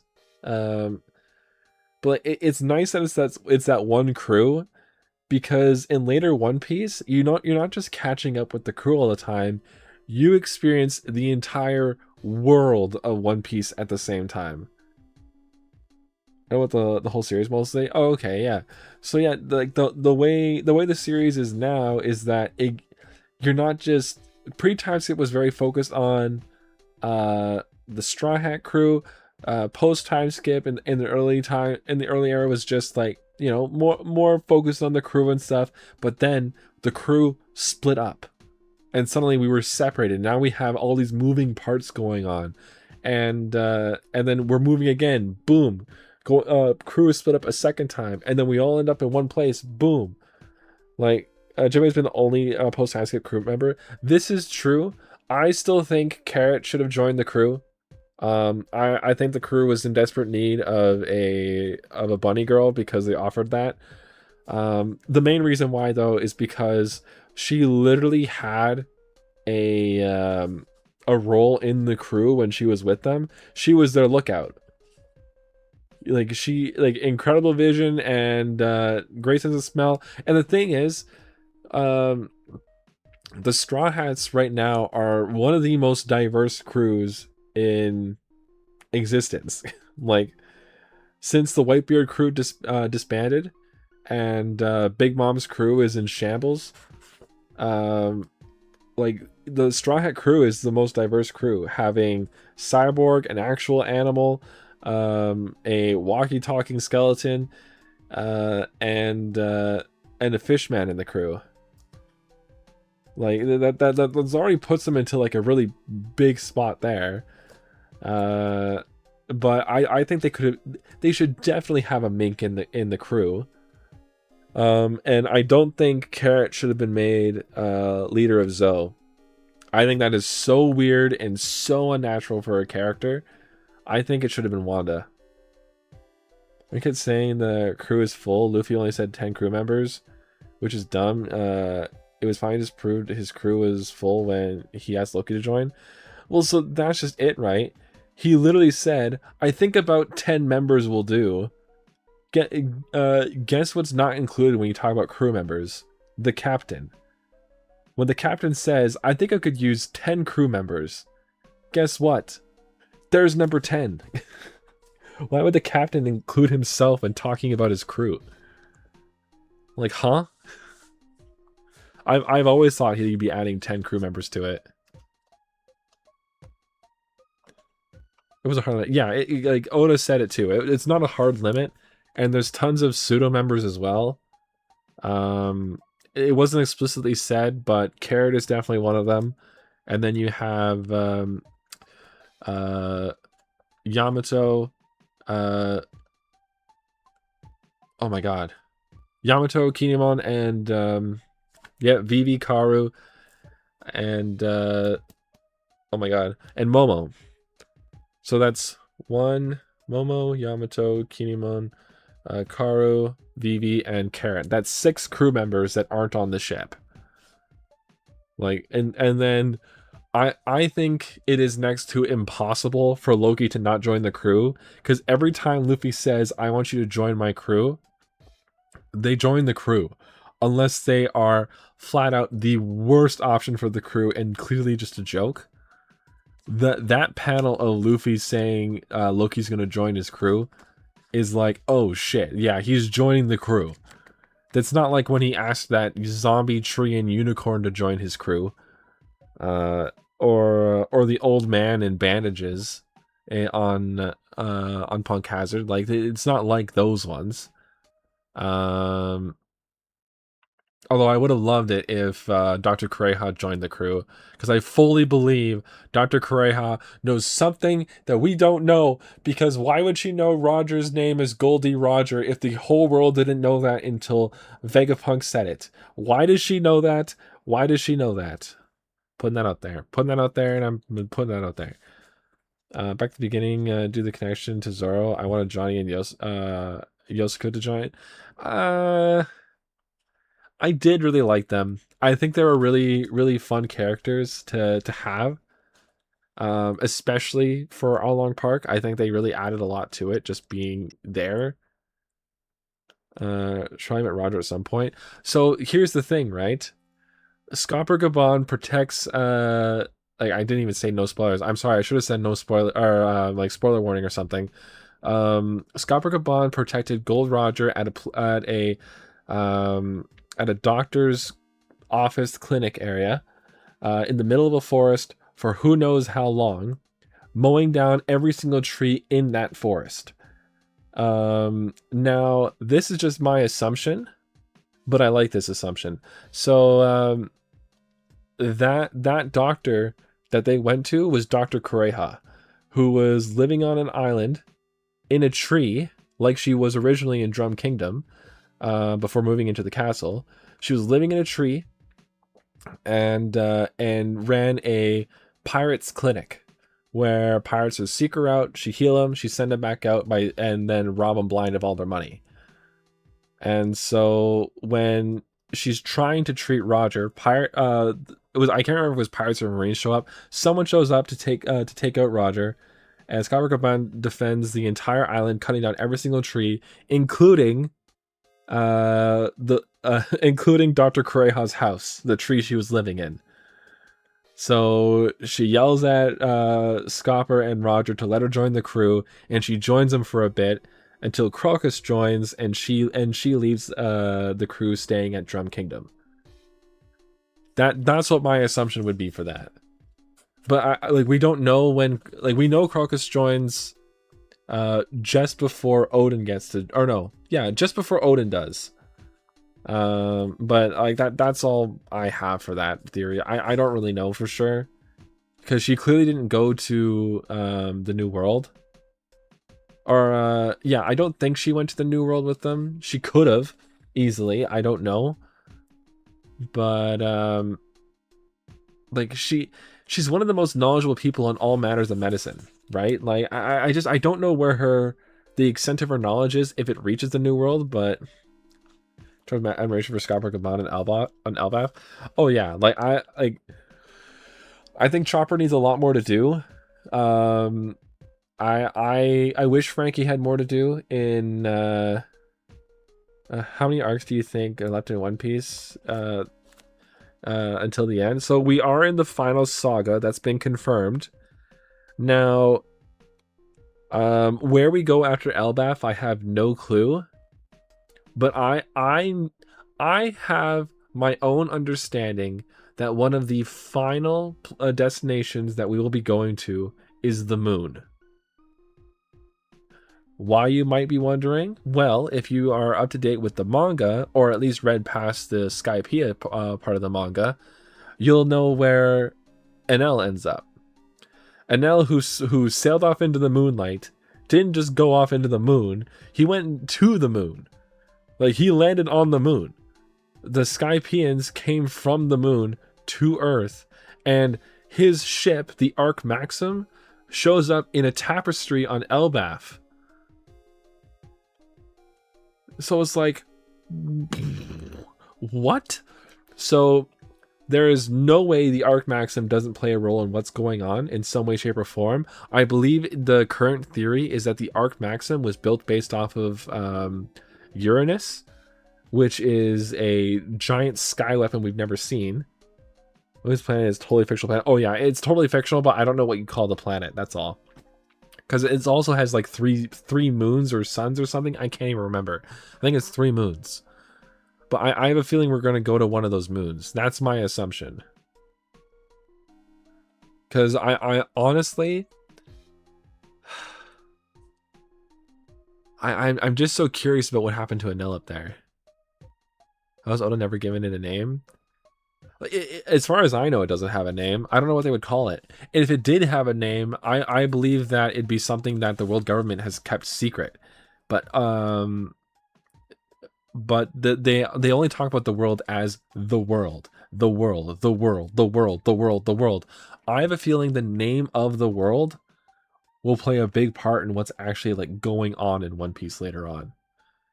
Hate when non-Earth planets in media call ground as Earth, like, since it's not on Earth. Yeah, right. Oh yeah, you are really supposed to hate the world government. Oh my god. I was very happy to hear about the separate organizations sword, though. That made me very happy to hear, because I do have a lot of Marines that I really like. Oh my god, T-Bone. I just thought of him again. I love T-Bone so much. Oh, man. Oh, shit. The bad news they announced about him, I hope that it's not true, but the confirmation, and they'd have to take him to Buggy to know for sure. Ugh.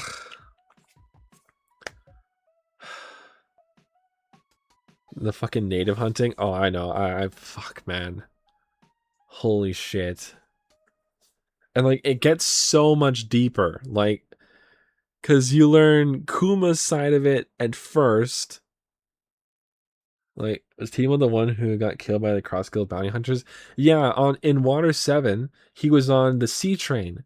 And every single time he noticed one of his men were injured, he'd rip off a part of his cloak and tie it over their wound until he had no cape left. Like, he would do that for everybody. And so you'd see him walking around with no cape, which in a way is so symbolic as well, because for the Marines, they wear the word justice on their back, right? Like the justice is their shield, right? That's the whole thing with justice being written on their back.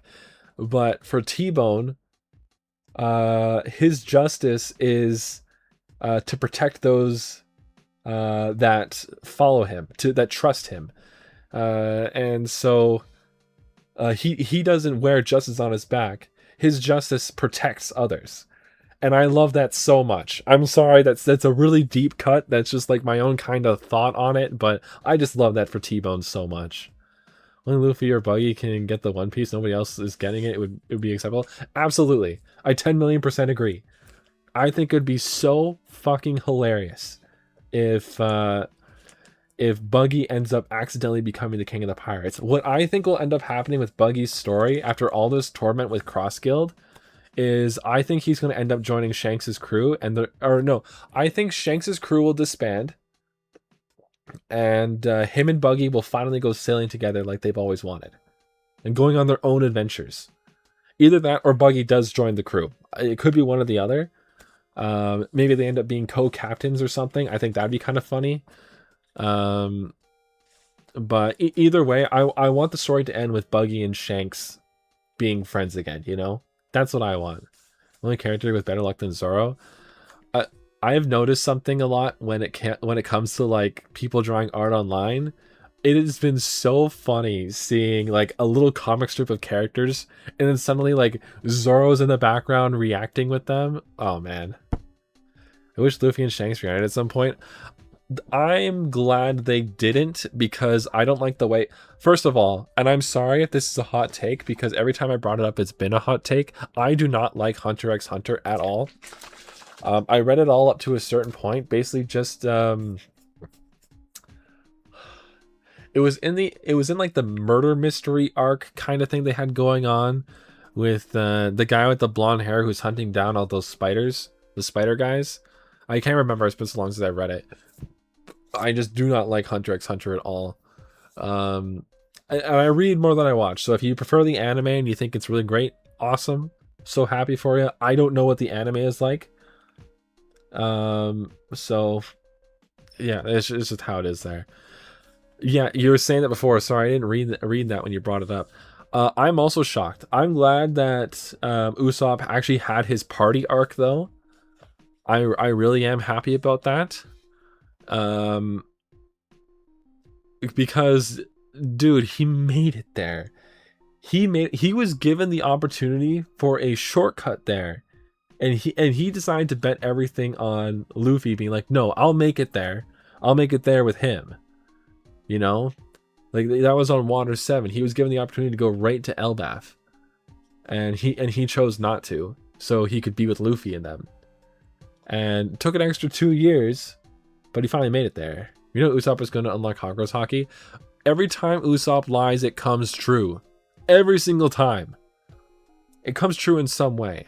The giant goldfish that he talked about, and then saying a crew of 8,000 men. He had an army following him. Like, the dude was named a god. Like, is it so bad that I want to see Usopp versus Enel again?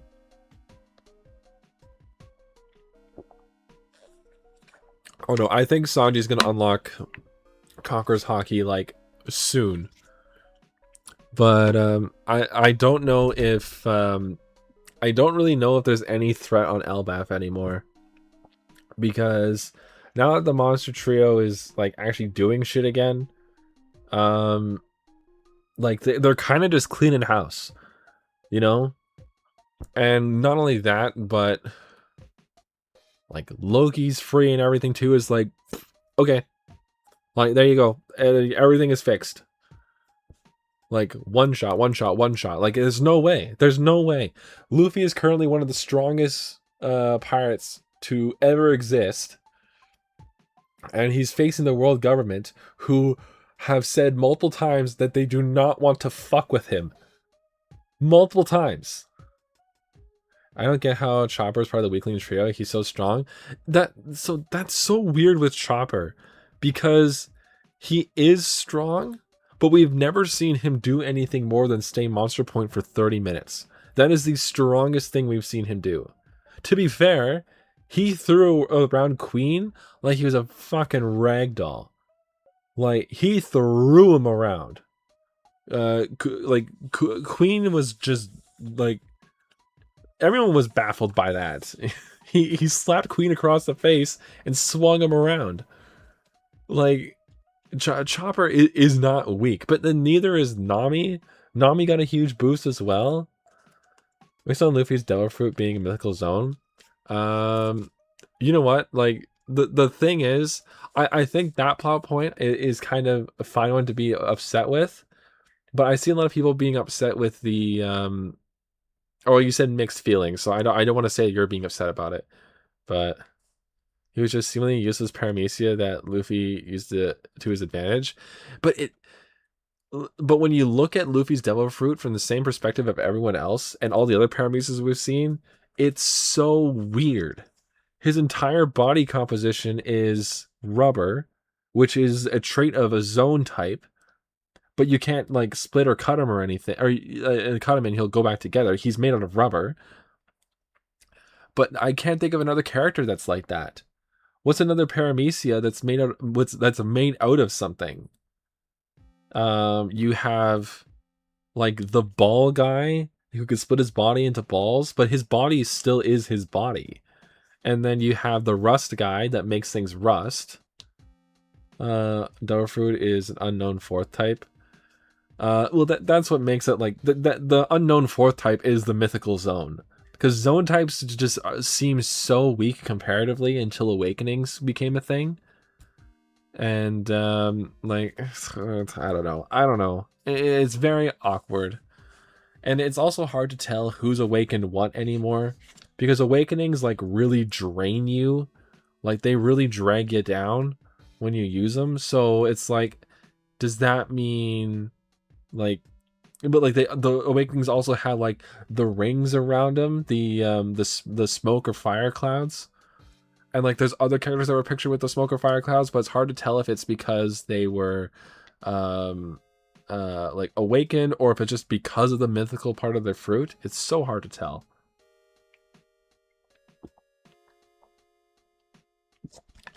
That's one thing too. I'm still waiting for someone to eat a devil fruit. So Oda did say who would eat what if they were to have a devil fruit. A pocket fruit would have been perfect for Usopp. Yeah, that was Oda who said that. Oda said pocket fruit would be Usopp. Zoro would have Kaido's devil fruit, but I don't think Zoro would eat a devil fruit because it gives him a very obvious weakness. And like and his whole point is to be a strong swordsman. If he's a strong swordsman and then shoots you with a gigantic laser breath, it's like, are you really a strong swordsman? Because now you're just shooting me with fucking lasers. Like that's different, dude. So it's weird. I personally think Nami should eat Enel's devil fruit. because I think the only way you make Nami more monstrous to everyone around her, and also super fucking badass, is to make her a eat the Goro Goro fruit. The light. I don't know if it's called lightning or thunder, but her being made of lightning would be so funny. Oh my god, that's my link up to Nami. I want Nami to eat the lightning devil fruit. Who else is there? Frankie. I don't think Frankie needs a devil fruit. He was offered the chance to eat the fire devil fruit.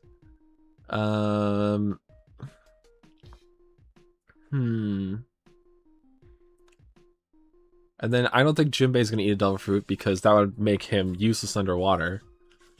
But yeah, I could see Usopp eating one. I could maybe see Sanji eating one.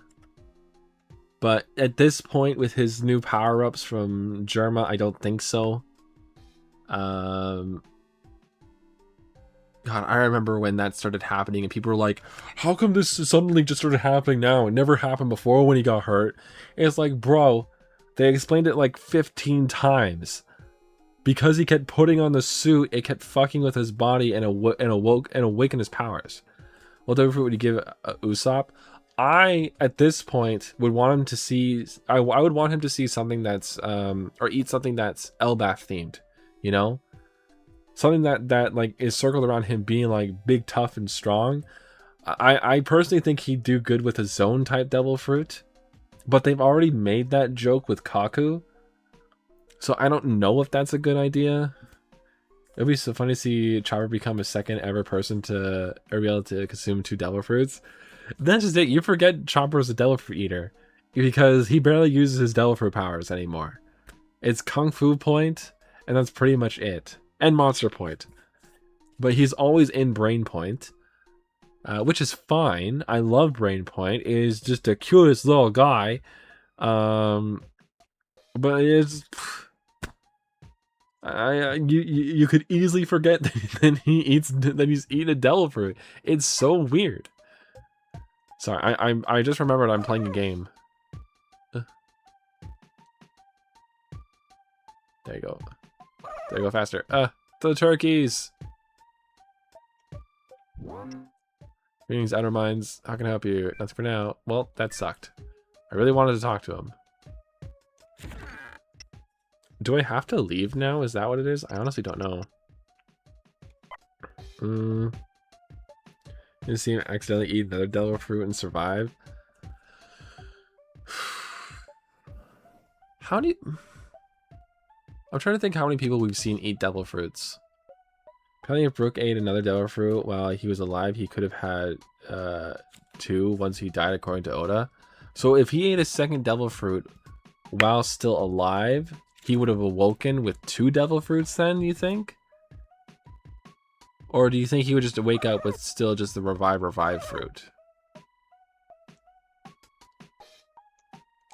By the way, we haven't seen Brook go into his like crazy Soul King form in forever. Putting that out there. Okay, I can't leave yet. Okay, I guess I gotta go back up that way. That's fine with me. I just don't really know what's going on anymore. Boop, boop, boop.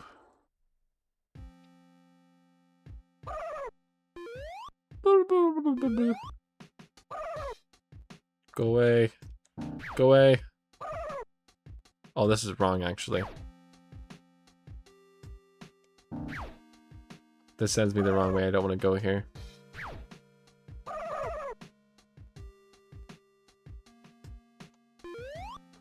Ah.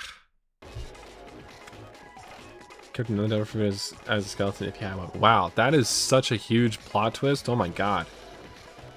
That'd be crazy.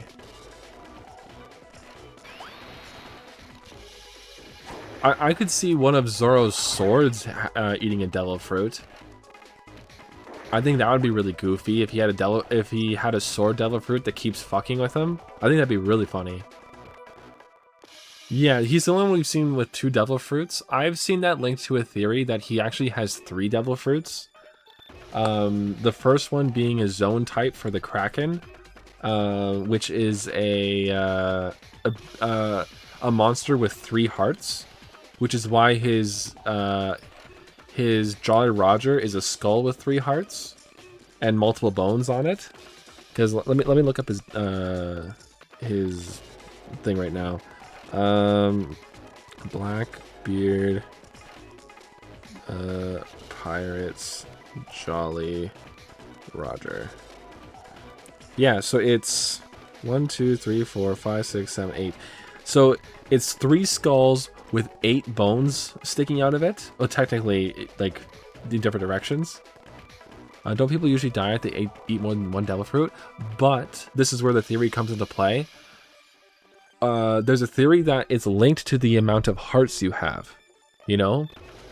So, because you eat the Kraken fruit, now you have 3 hearts. And that gives the ability for your body to hold three powers. So then dark fruit, boom. And then the Quake fruit, boom. That's a running theory I've seen around Blackbeard. I don't know if I even really subscribe to it too much, but there are some pretty like cool similarities between the Kraken idea and his Jolly Roger. 3 hearts, 3 heads, and then the 8 points of the bones around his Jolly Roger as well. Like, I'm looking at it right now. I just looked it up. Like, I think it's a fun idea, but yeah, I don't know if I really subscribe to that either. But if that is the case, I mean, like, hell, that it makes sense to me. The Chopper somehow accidentally got another devil fruit and survived. Well, so I heard a theory about that too. Not about him eating another devil fruit, but I heard a theory that there's supposed to be a special mushroom on an island that on Drum Kingdoms, like on that island, that is so amazing, so spectacular, so everything that that it actually heals all wounds. And so but it actually turns out to be Chopper's devil fruit, which is shaped like a mushroom. Because, yeah, it's supposed to be a mushroom that you find that heals all wounds. Chopper eats that mushroom, and because of that, because Chopper's smart. Smart is all damn hell. He is super crazy smart. So there's a theory that that devil fruit he ate is a mythical Zoan that encompasses healing. So like it's like the healing god or whatever, like devil fruit. But it's hard to tell. The thing is, like, we now know that like zone types have some type of like something in there, something in them that makes them a little more cautious, and they can like almost alive. Like there's something sealed into it. And for a mythical zone type, like what does happen when someone eats second devil fruit? It's instant death. It's essentially poison you can't heal from. But the thing is, it's still not entirely known without literally recording someone eating it and dying. That is the general idea. But Jabra of CP9, now CP10, now CP0, he was under the impression that if a devil fruit eater even touches another devil fruit, that they would die. But as far as we know, just consuming 2 will kill you. That is the main thing that we've come to understand. Oop, that's not what I meant to do, but whatever.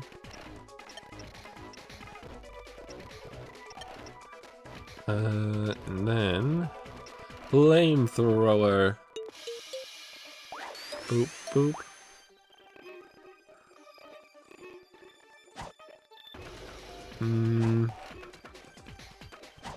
Yeah, so the thing is, when someone dies, a devil fruit is born almost instantly of the fruit that died. Of the. Sorry, one second. Let me finish this round of hits, and then I'll explain myself properly. We'll just get this out of the way quick. Okay, okay. Sorry, I set up a lot of the special moves here. There you go.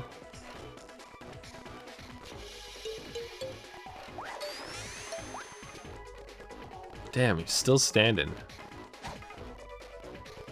That's the name of the Elton John song I was trying to remember. I'm still standing. I was thinking about that the other day. It's like, what the hell was that song? The thing is, I could easily just look at my my YouTube music and figure that out, but I was trying to remember it.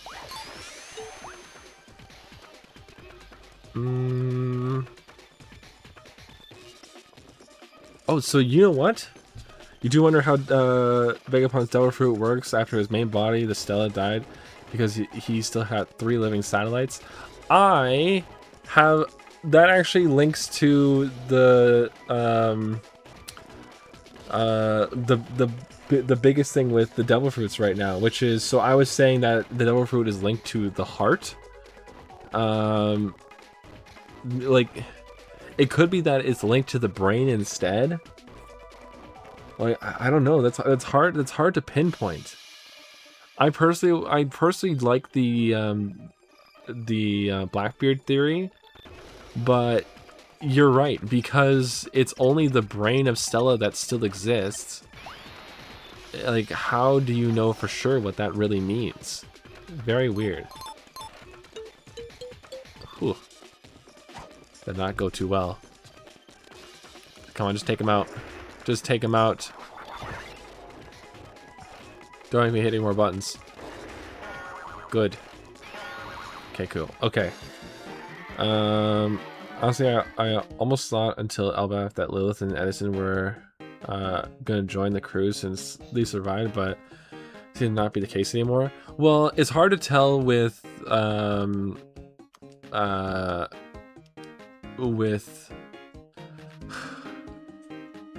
I think there's a chance Lilith still joins the crew, only because right now she's trying to revive Stella, because that's what's in, like, it's like basically there's a second body of Stella inside that capsule that Jinbei brought from the lab.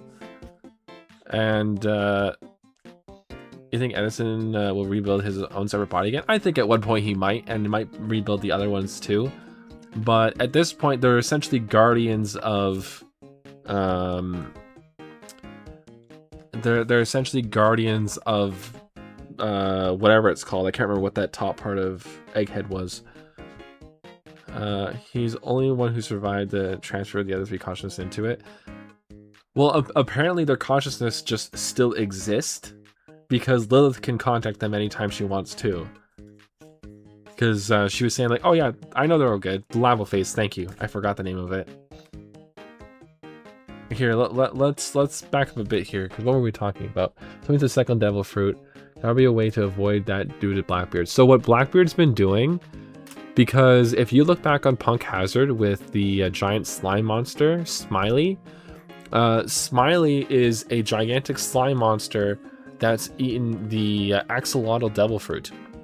But when he eats that giant candy and explodes into a cloud of dust, that killed Smiley. And so when that happened, Smiley, like there was a thing nearby with a bunch of apples in it, like just a little bag on a small I don't even know what you would call it, like a small little sled. There was a batch of apples, and one of them got all swirly looking. It wasn't because Smiley's composition makes devil fruits. It's because Smiley died.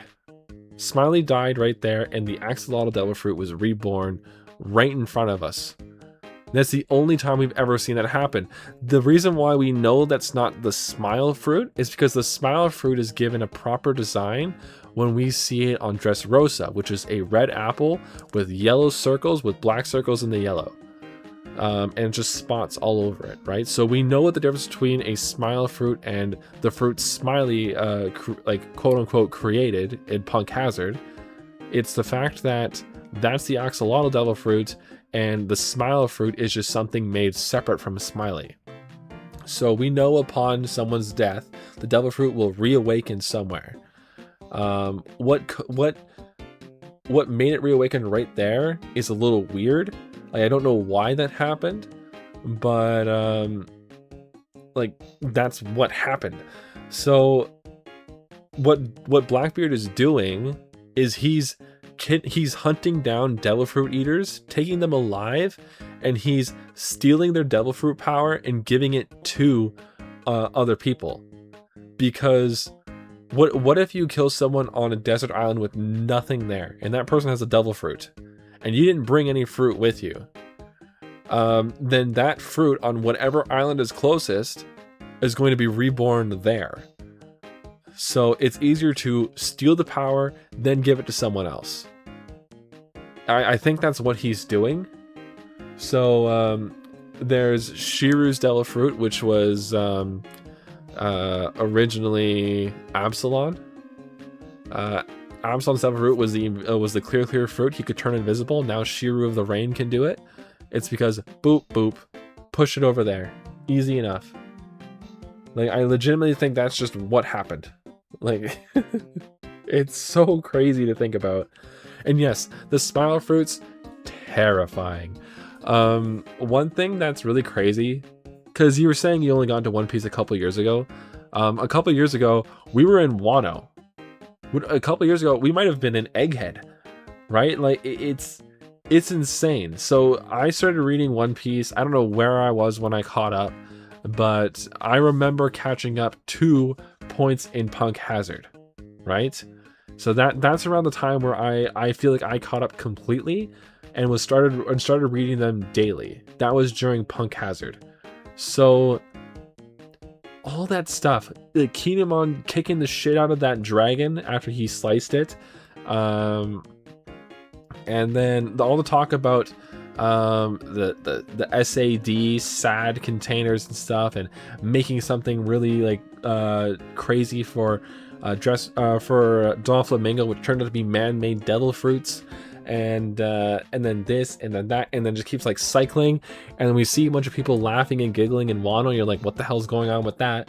And you also see a bunch of these weird devil fruit users that just weirdly like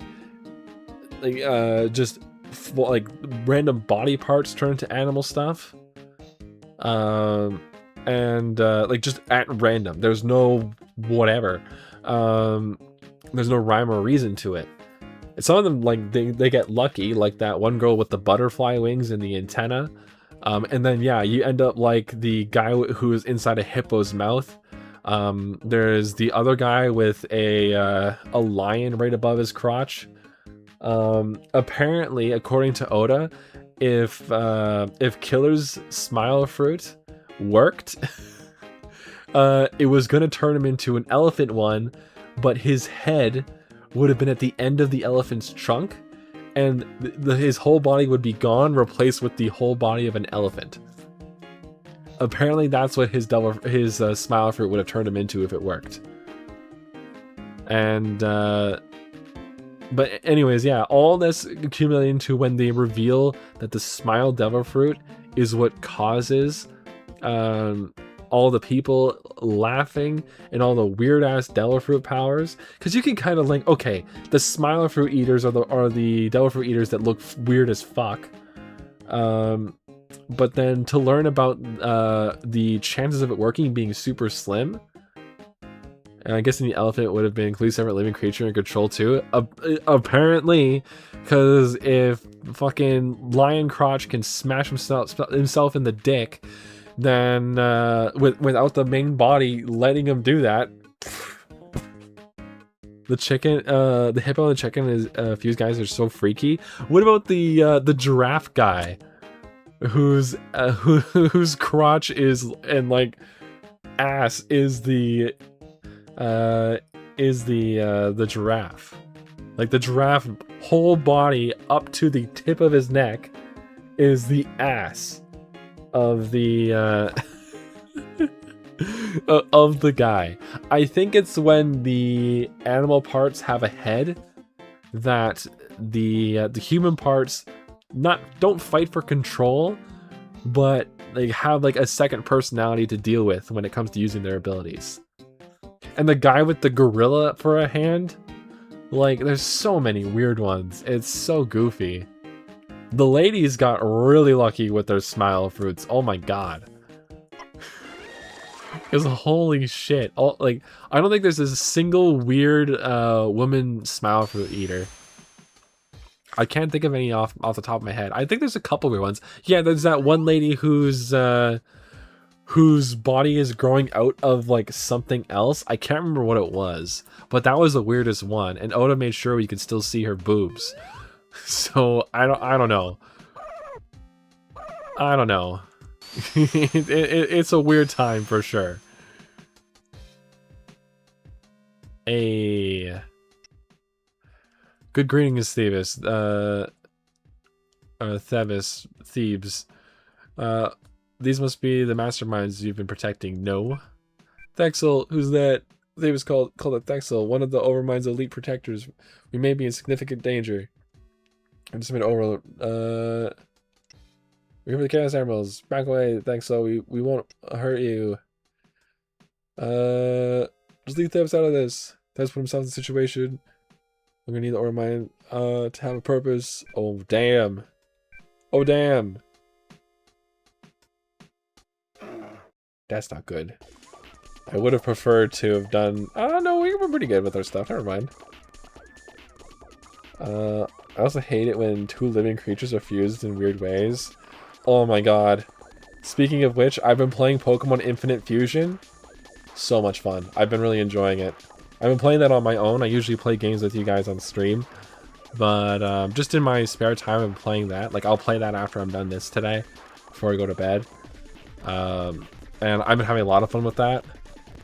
My favorite Pokemon is my first ever Ace Pokemon, which was a Gardevoir. So I'm currently making a whole team out of just fused Gardevoirs. My favorite one so far is Gardevoir fused with Volcarona. It looks like some kind of like moth sun god, and it looks so good. Holy crap. I think my favorite fusion I've seen, though, might be Dragonite and Charizard, though. There's some pretty cool ones for that. Mind you, I don't mind that much when two-headed dragons or something. But, well, yeah, because that makes sense.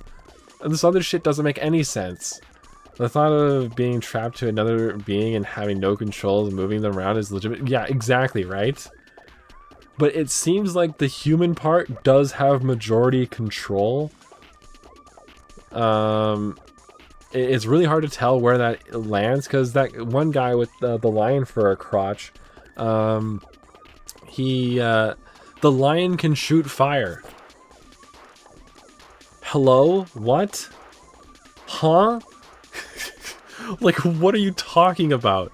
Oh, by the way, one of my favorite things about the dinosaur devil fruits is that not every single one, but they're so weird. Oh my god. It's because there's 3 of them for sure that are so weird. It's Queen, who's given himself the ability to shoot his neck and tail, which are one connected piece, out of his body at people, so he's like a snake. And then there's I think his name is Sasaki, who is a Triceratops, and the little like shield thing around its neck, I don't know what you would call it, a fin maybe, I don't know, but it spins around and he can fly like a helicopter. and then you have King Pterodactyl, grabs the back of his head, pulls back, and his whole face scrunches up as he shoots it forward. And their excuses for it is like something along the lines of like, I'm a dinosaur. Of course I could do that. Like, all Triceratops can do that. All Brachiosaurus can do that. All pterodactyls can do that.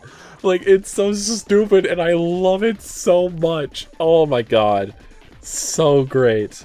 enough. I like some of the smile uses combined. Oh yeah. Oh, like I said, most of the women ones look really good because like they might have an extra couple legs or something, or like I said, there's that one girl that kept focusing on where she has butterfly wings and like just antenna out of her head, and that's pretty much it. Like there's some pretty good ones. Okay, what the fuck do I hit him with, bro?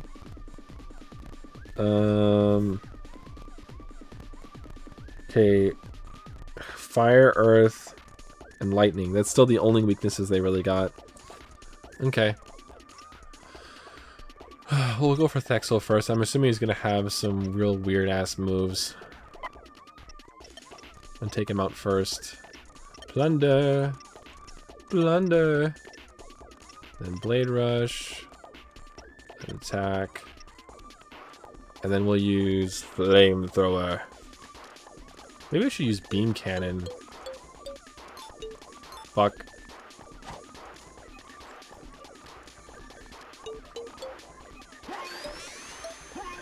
Oh, I love those noises.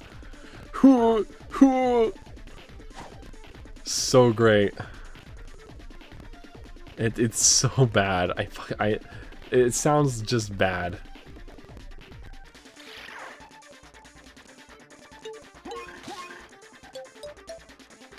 Oh, dude, we've already almost taken out Thexel.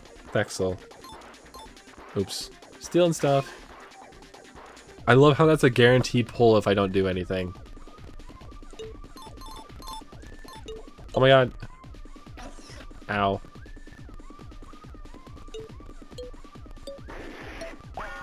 Gotcha.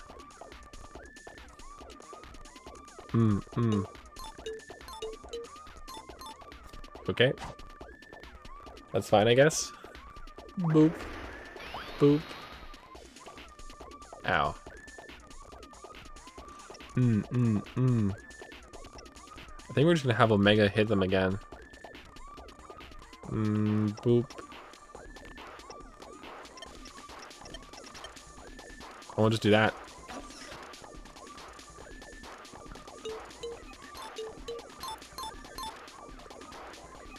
The Bat and Bee Smiler fruit users are cool looking. You mean Batman? The guy with the scrunched up weird looking face and the weird ears and the butt wings. I gotta see the bee one again, but like, are you sure you mean the bat one? Like his whole like upper face, like nose up, was all bat. So weird. And the fact that he's called Batman, and the fact he's called Batman, and now One Piece has outsold more, has sold more copies than of all of its issues than all of Batman and Superman, not combined, just in general, is so funny now. Now, now One Piece is the highest selling series with a character called Batman in it. Oh my god, I gotta see B-Girl.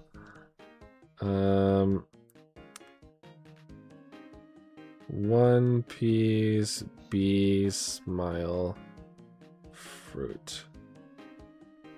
I actually smile user. Oh my god, the alpaca man. I just saw him again. Smile user.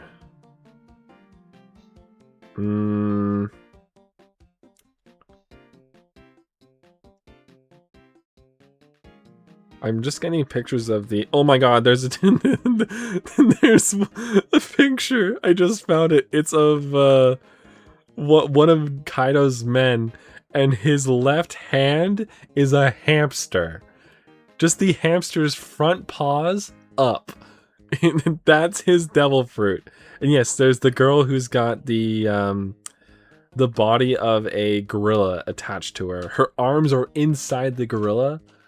And the gorilla is growing out of, like, her waist and the gorilla's waist are the same, but she has her own legs. The gorilla has no legs, and the gorilla has his whole own body.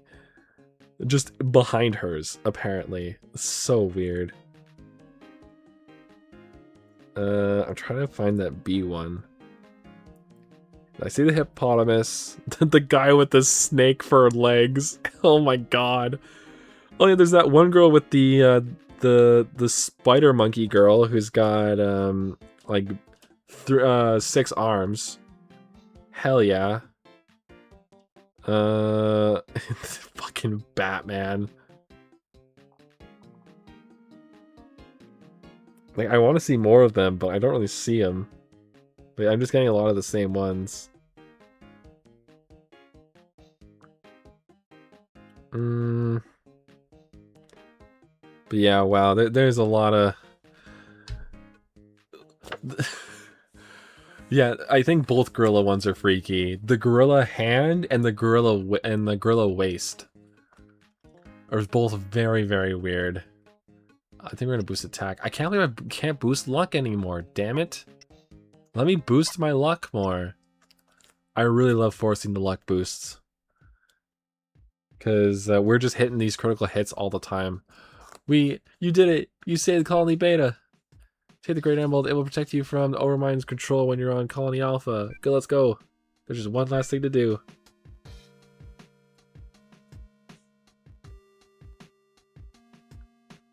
Damn. Caked his ass. The hell did that do?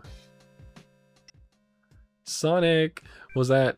Stolen the teleporter code from Thexel's mind. With it, the teleporter will check your mind and think you're Thexel. You can go to Colony Alpha. Great. Take Texel somewhere I can keep my mind on him. I'll come find you when you've stopped Overmind. Keep a calm mind, my friends. My thoughts go with you. It's the Great Emerald.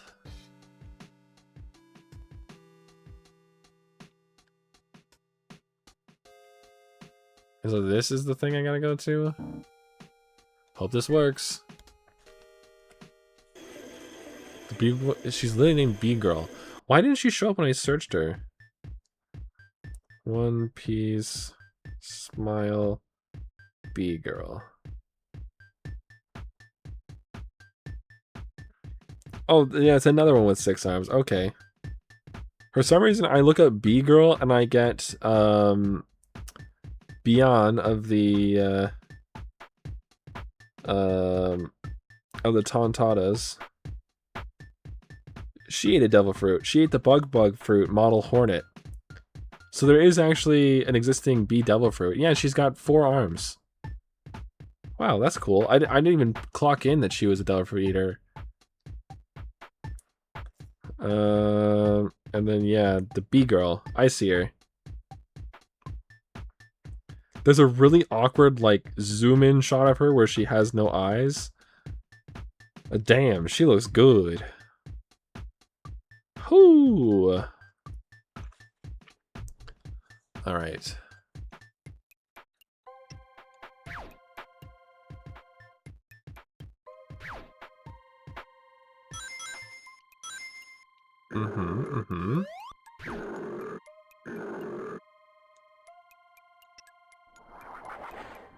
I gotta double check this.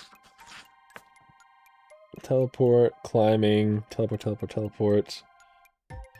There's the Amy part. So we do need Amy in here. But I think we'll come back and do that. It looks like a pain in the ass to come back here, actually. The thing is, we need Rouge. We need a flyer. We need a teleporter. And we need Amy. Because for some reason, Amy's the only one that has damn exclusive Bearman is legit scary as hell. Okay, I gotta see Bearman. Like, do I bring back Omega and get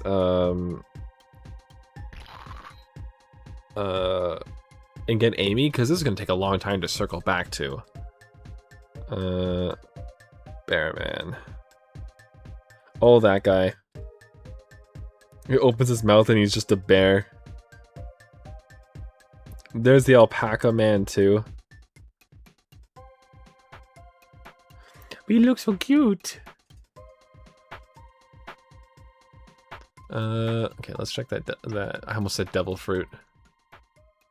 Another common chow. Another common chow.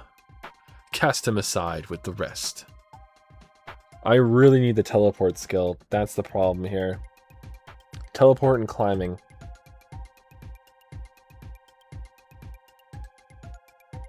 Oh, that's a long ways back. I guess I can do that trip. That's not so bad. It does suck, but whatever. Ugh. Damn it. I was trying to avoid these guys. Yeah,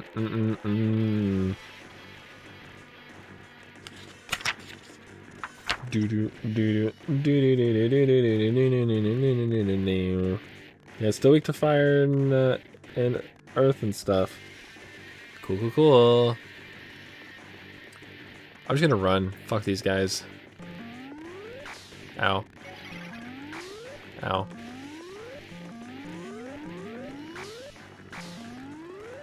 Ugh. Let's go. I don't gain anything from fighting those guys. Screw it.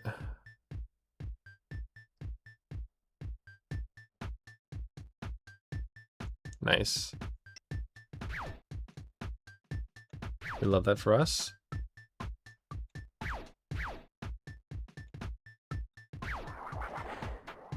This isn't so hard to get to, I don't think. Damn. I kind of want to run from these guys too. I kind of just want to keep running from these guys. I know I could use the experience still, but just fighting them is such a pain in the ass. And like they are completely resistant to wind. Why is everyone resistant to wind? What the hell? Hit him with that beam, Omega. Let's see what happens. I can only hit one of them with the beam. Fuck it, they have so much health.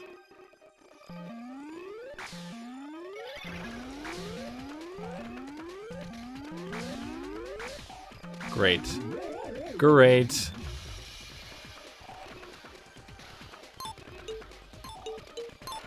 It's so much harder when it's a mouse and not a stylus. Oh my god. It's throwing me off so bad.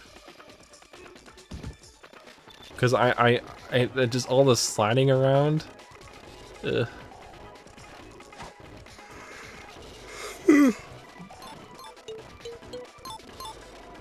Ugh.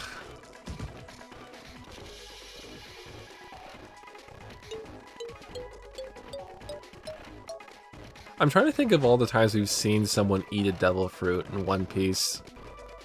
Because past Luffy, Kaku, and was it Khalifa?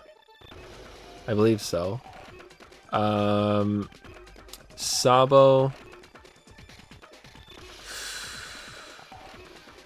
I just remember those four. There could have been more in backstories that I don't remember. We do have the Ace novel that goes over him eating his devil fruit, so you can technically say 5. And then I don't want to count the people of Ibisu Town who ate the already eaten smile fruits either. I wouldn't count those. Is that only 5? There had to be more. But we haven't really seen a lot of wild devil fruits before. Almost always they've been eaten by someone already. Oh, we saw Buggy eat one too. Yeah, he ate it accidentally in the flashback. Shockingly enough, he's the only one who hasn't commented on its horrible taste because he swallowed it whole. So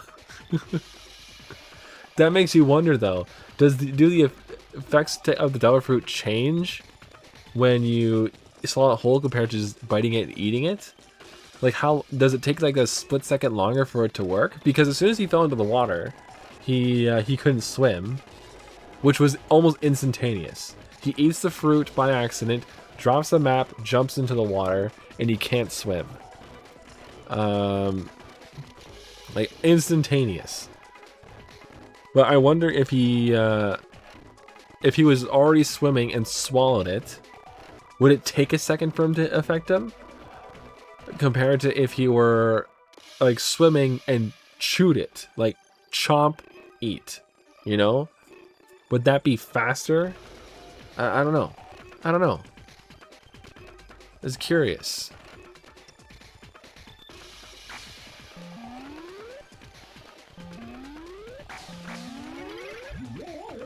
What the hell do you mean? You guys suck. Maybe that's why Buggy is so good with his powers. He consumed the whole fruit. Well, so did Caulifla and Kaku. Although I guess whoever had the bananas didn't eat the whole whole banana peel, right? I don't know. I don't know where the limit on that is.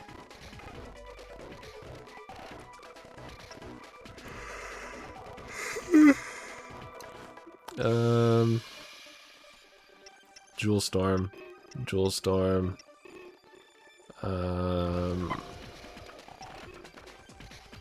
Health Root. Blade Rush. And Flamethrower.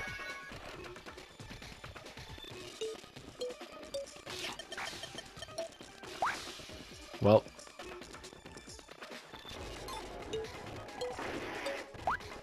Damn it. That sucked. I missed that first one. Be eaten by more than one person if someone doesn't finish the fruit. So, we know the effect. Oh my god, that was the worst. We know the effects of what happens when someone eats a smile fruit after someone eats one. You instantly get the negative effect, whether it contained a power or not.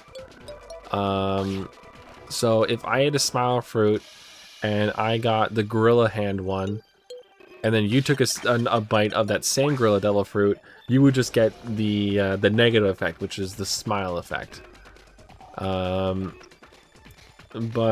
if a second person eats, so in the Ace novel, I didn't read the novel. I've just like heard synopsis on it, whatever, and general knowledge. I usually watch a bunch of Grand Line review when I want to consume One Piece content. In fact, actually, if you just give me a sec here, I can show you something cool. Sorry, the music's on because I minimized the game. 1 second. It's Control U. Bam. Ba-bam. Yeah, so I actually work with one of the artists from Grand Line Review, who does a bunch of cool One Piece art and stuff for different characters. Here, I'm actually gonna do this really quick too. Copy, paste. Sorry, I know I had phenomenal boobs or tits or whatever you want to call them in my and with the other avatar, but I do mostly look like this. Let's move down a bit here. Whoop, whoop, whoop, whoop, whoop. You're gonna show me off a bit more. I don't really want my finger taken up in there, but that's fine. We'll just do that. Bam. But yeah, I do actually work with one of the artists from Grand Line Review, Tenguki Arts, and he's done a bunch of different pics for me. This is one of them. One of my avatars, the Sonic Fusion, which is super cool. Anyways, that's not the whole point. I just wanted to show off Tenguki because I love him so much. Anyways, yeah, I go to Grand Line Review and he brings up the Ace book every once in a while, and in that book, Ace and his soon-to-be first mate, literally just after they get the devil fruit, they eat the devil fruit Ace eats together. So they both eat the flame fruit together. They cut in half, and they both take a bite, and Ace got the power. The other guy got nothing. That's just it. He just ate a really sour devil fruit. That was it. Or he just ate a really sour fruit. He didn't even eat a devil fruit. So it's weird how it works, but apparently it's just open. Anyone can get it. It's completely random. So I don't know. But yeah, there are no two devil fruits that have eaten the same fruit and have the same powers. Not even Blackbeard's been able to replicate that. However, there are evolutions of devil fruits. Like you have the flame fruit. The evolution of that one would have been the magma fruit. You have snow stove fruit, ice fruit. So artificial copies of fruits like Vegapunk. So Vegapunk has stated he can only make a failure devil fruit that copies a zone type. However, his version of that is essentially a smile fruit that like does a way better job of actually copying a devil fruit power, giving the person who eats it the ability to transform from the full form to the normal form. But there is no concrete evidence that that devil fruit is capable of going into hybrid mode or awakening mode. We don't even know for sure if Kaido's awakened his devil fruit. Because typically when you awaken a devil fruit and you're so animalistic and whatever, it literally will just take over your body, which is, I don't know if you knew this, but the prison guards in Impel Down, the animal ones, the koala, zebra, rhino, and the other one. Oh, 1 second. Didn't he make a devil fruit copies for the clothes? So that's what that green blood is. It's not he didn't give them devil fruits. What he did is he basically put the original user's DNA in their bodies and they can use the devil fruit ability. That's essentially what he did. Attack!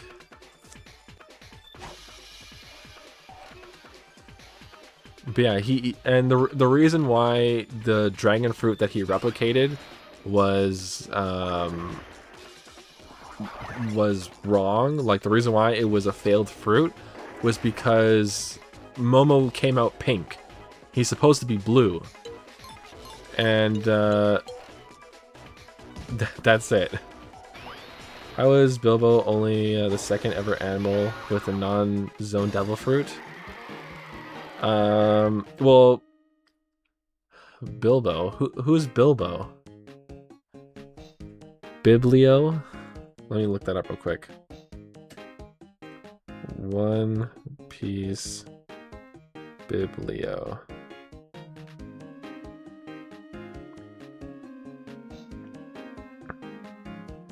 Oh, the bird.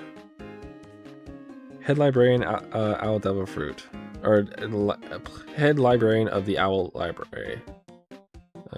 Devil fruit. I want to know what his devil fruit's called.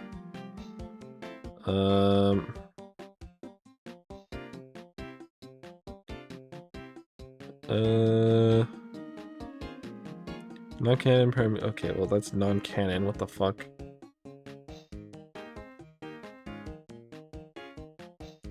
Yeah, the librarian.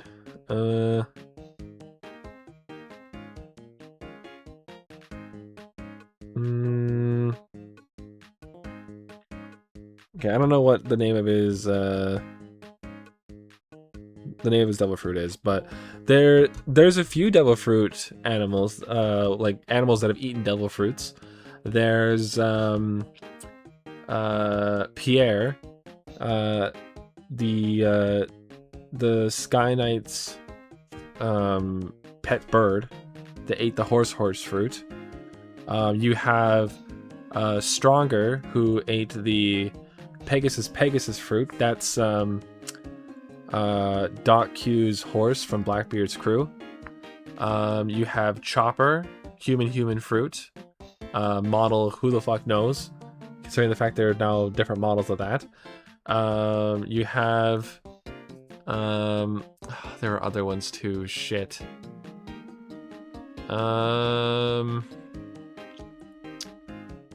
Yeah, I guess Biblo. I saw it with a T at the end. I don't know.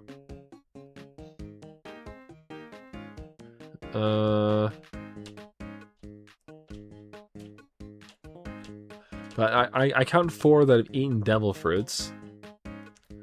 The elephant sword and the gun dog are both like that's a gun that ate a dog fruit, and that's a sword that ate the elephant fruit.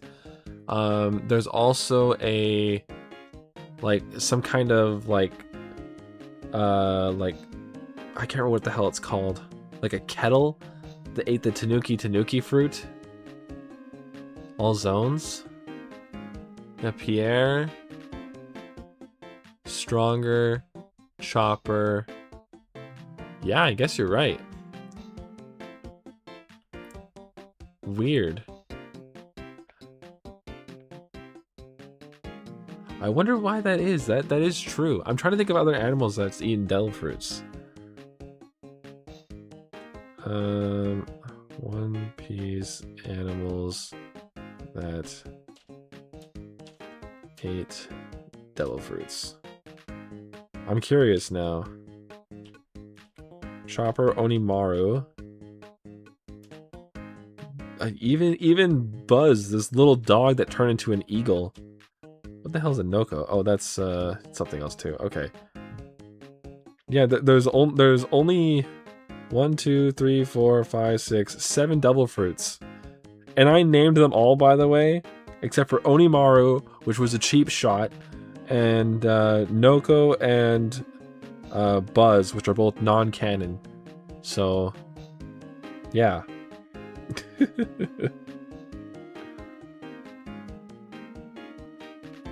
But yeah, weird. Okay, I didn't even realize that. Okay, what about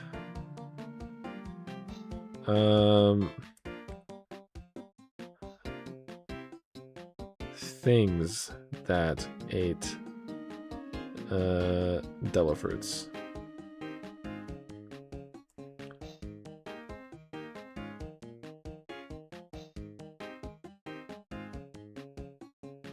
Oh, there's Smiley too. Yeah, I guess so. Okay.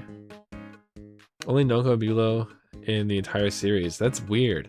And yeah, Noko is a non-canon one too. Yeah, so it was for inanimate objects that have eaten a devil fruit, it's Lasso the dog cannon, Funkfried the elephant sword, Smiley the axolotl gas, and there's one more, which is a kettle in Wano that ate the tanuki fruit. One Piece, kettle, or teapot tanuki. Yeah. Yeah, it's just in it's just sitting there in in Tama's house. It's very weird.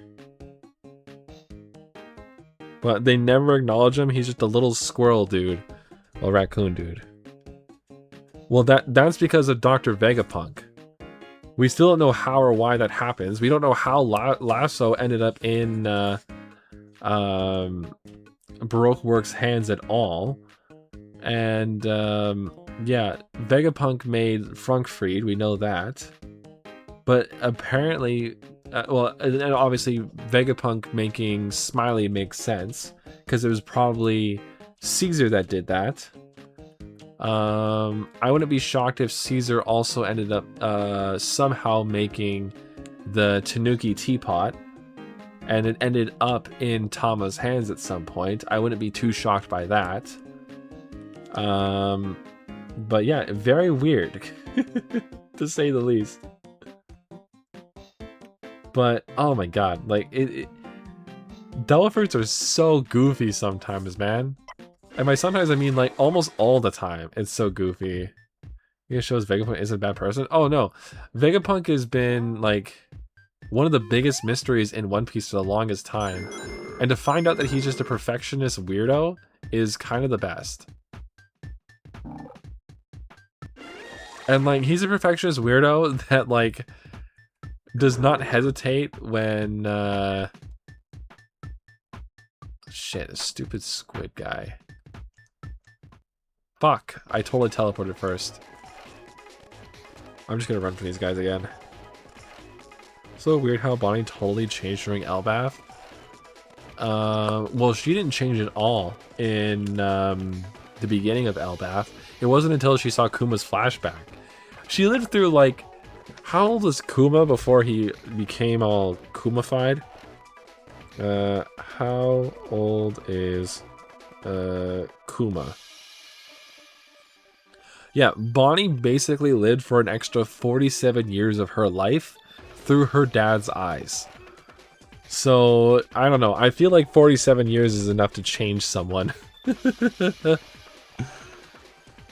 But now with Bonnie, Bonnie's always tried to be older and stuff, right? Like, like be older, be strong, be this, whatever. Now she can be a kid again.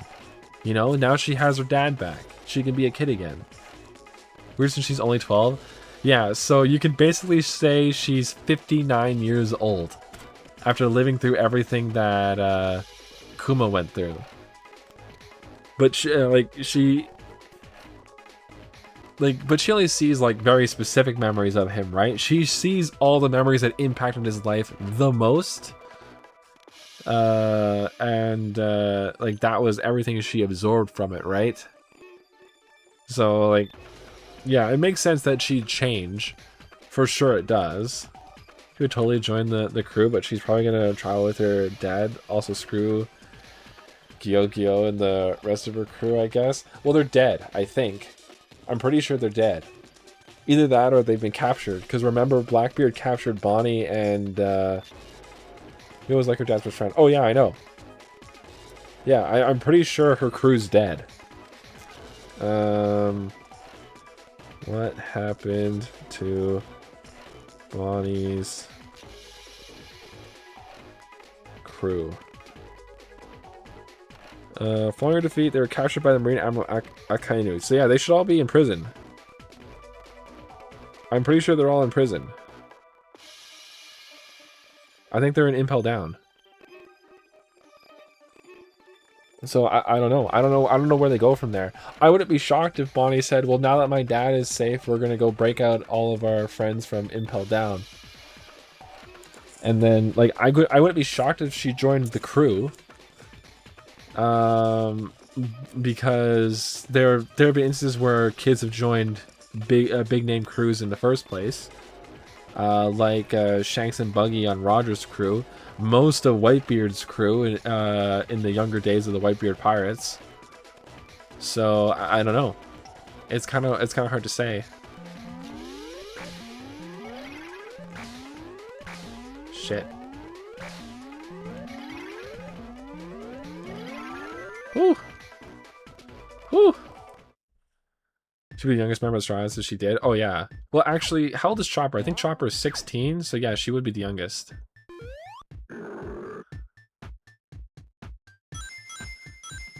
Yeah, there's the part we need Amy for. That sucks. If one of Eggman's satellites joined the crew, they'd be youngest member. Okay, he's 17. Yeah, okay. I do think it's more likely for Lilith to join the crew, especially if Stella's revived, which I think is going to happen before the like after Elbath. I think that's going to happen, and that because the way that Lilith was so excited to join Silence 2. Yeah, but I wouldn't include Edison anymore. Edison is now like full on, he's guardian of Punk Records. Like that's what he is. You don't push a character into the sky just to bring him back a second later. Like they even said like, oh yeah, 500 years or so, I think the world will be ready for this tech, and they just disappear.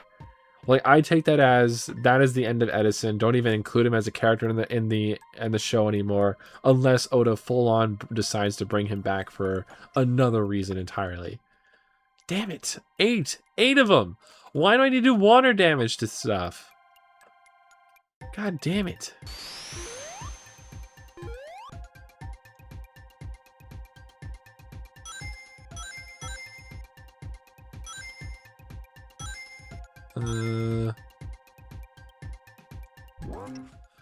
Oh, there you are. Theba sent me here to help you. The machine generates a force wall that keeps Overmind safe. Shut it down. Okay, I'll do it. Don't tell me what to do, I'll just get it done.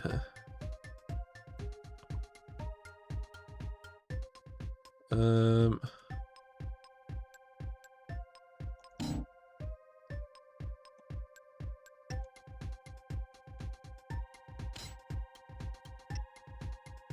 Okay.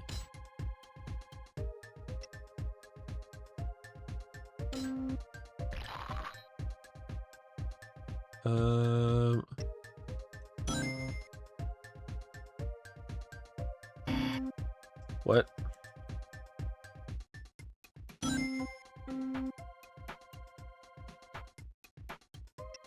I didn't see the other one blink. Okay, start over. Okay, then red.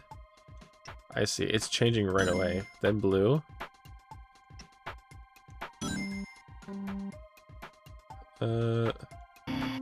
What? This memory game? Oh no, I don't have one of those. What? Okay, then rouge. And then omega. I walked off, so I gotta do that again. Okay. I think it was omega. Nope. It's hard to see it. I can't see the colors changing well enough. I wasn't paying attention. Red. Red. Red. Blue, blue. What? What do you mean? I saw blue go twice. Ah. Okay. Blue. Yellow. What? What? I'm seeing a glow. Yellow. And then it goes red twice. But why is it doing that? Red. And then I totally just saw that glow red, by the way. BRB, no worries, man. Thank you. Oh, do I just let it sit? Okay.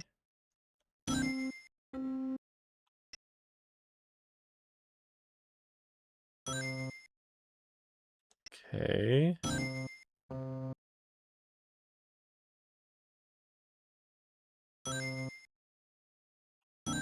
Hey.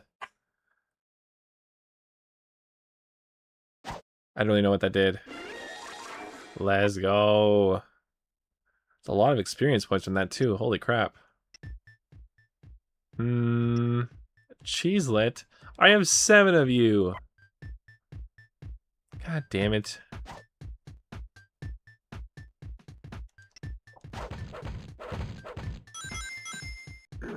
Ugh.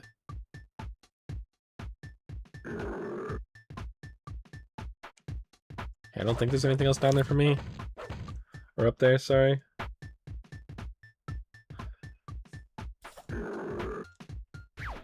Okay. Whew. This is unfortunate. I just was a favorite of satellites, especially since he did so much and survived the whole time. Yeah, that's true. I think Lilith was always my favorite satellite, though. I like Lilith because out of all of them, she's the one that felt the most human. Just with how we got to see that one moment where she smiled, excited to go out to sea. It's like, it's my first time going out to sea too. Like, she was so excited. I was so happy for her. I was happy seeing her excited.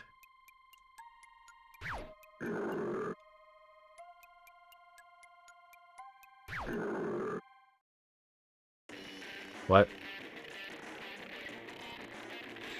What? What? I haven't done any healing. Shit.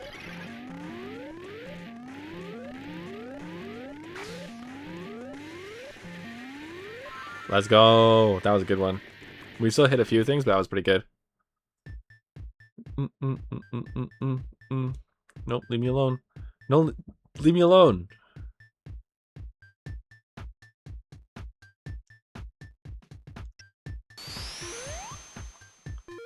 So then how do I end up over there?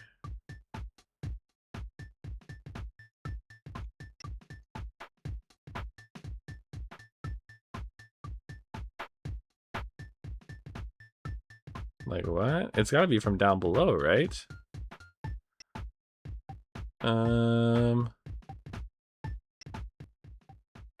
No.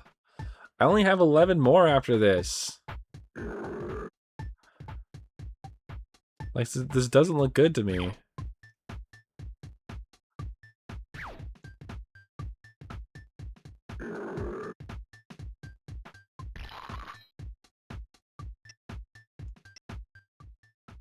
Oh, God. That's so not good.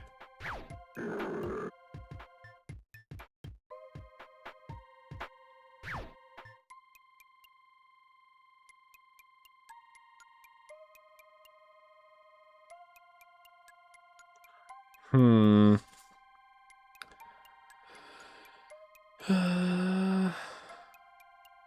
Oh, I think I'm gonna come in through the top, actually.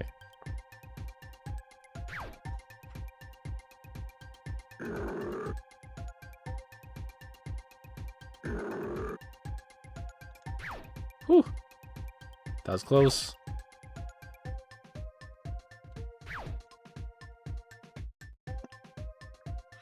Okay, okay.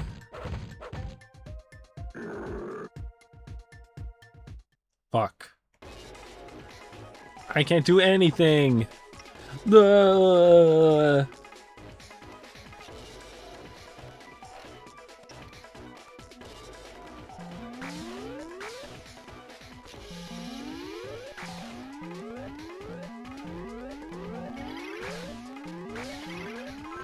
Whew.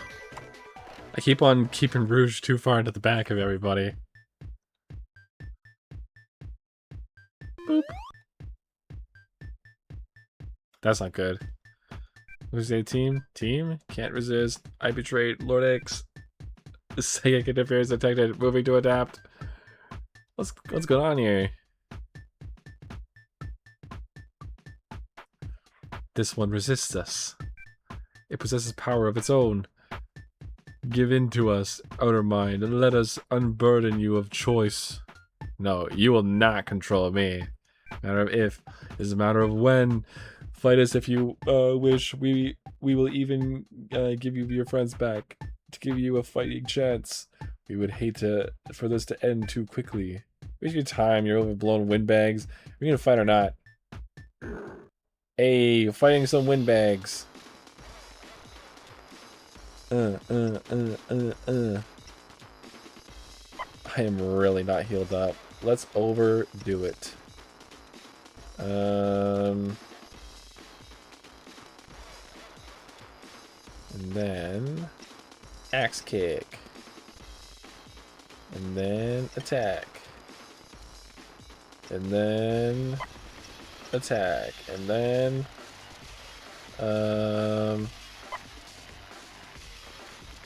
items, metamitter, and then attack, and then flamethrower. Oh my god. Whew.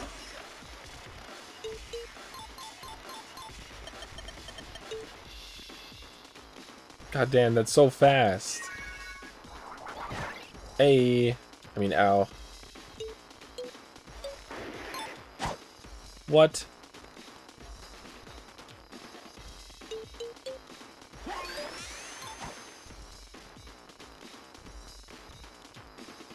Alright.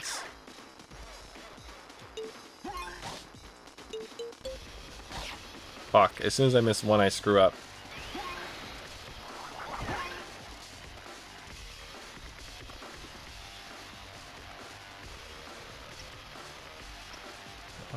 Okay. Oh. Nope, not doing that.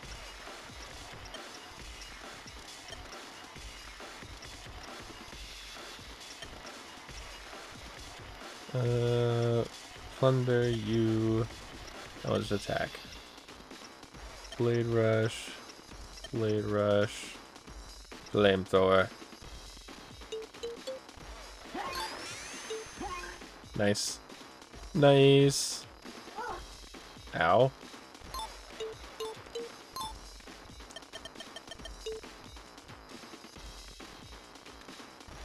Whew. Okay. Let's go. So only Sonic and bigger. Oh, really? Big is 2? I guess Big has high immunity. So that would make sense. Although, I'm assuming the excuse would be that he's too dumb. Because that's immediately what I thought for Sonic. I was like, oh, he's probably too dumb.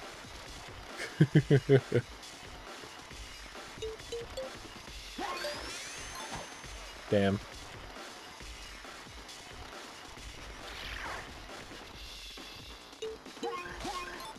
Fuck.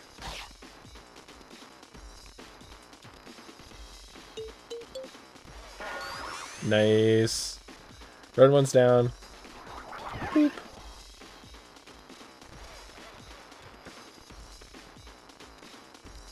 Okay. I'm just gonna make Sonic attack.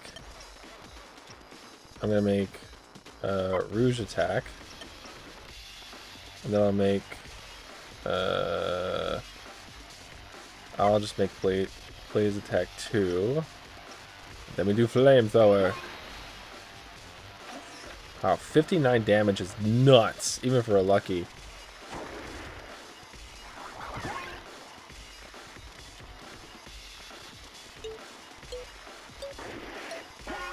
Gotcha.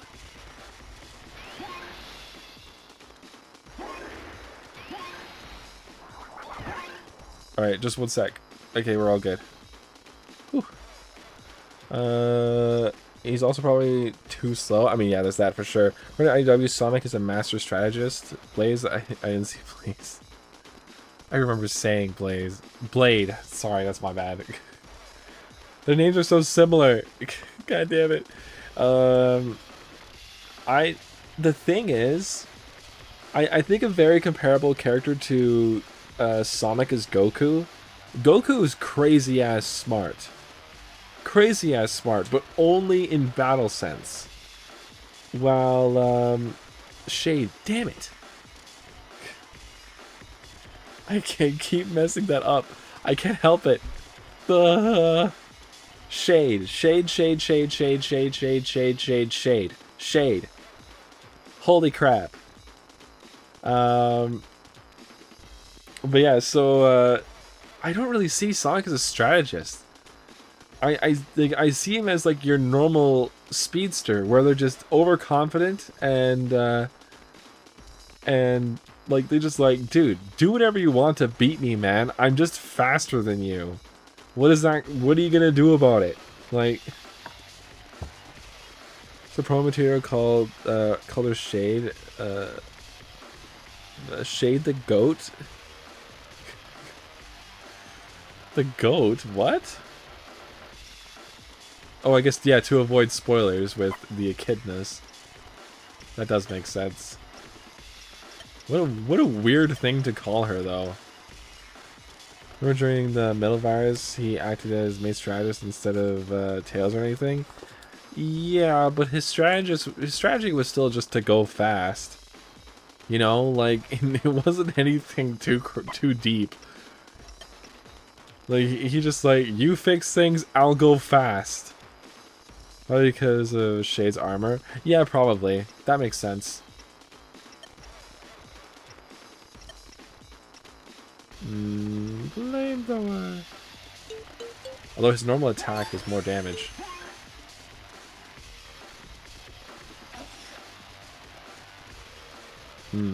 I wonder why her armor looked like that. Because all the other armor we've seen for the Noctis or whatever their name is, has always been like this single point in the back, right?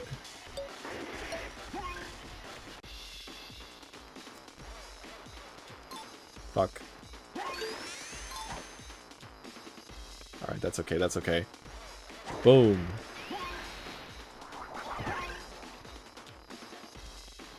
Ow. Alright. Hammer it in. Blunder. Blunder. I wish I healed before this, but that's okay. And she's old. Oh yeah, she's like thousands of years old. I remember reading that. Isn't it like 4,000 or something? Jewel Storm.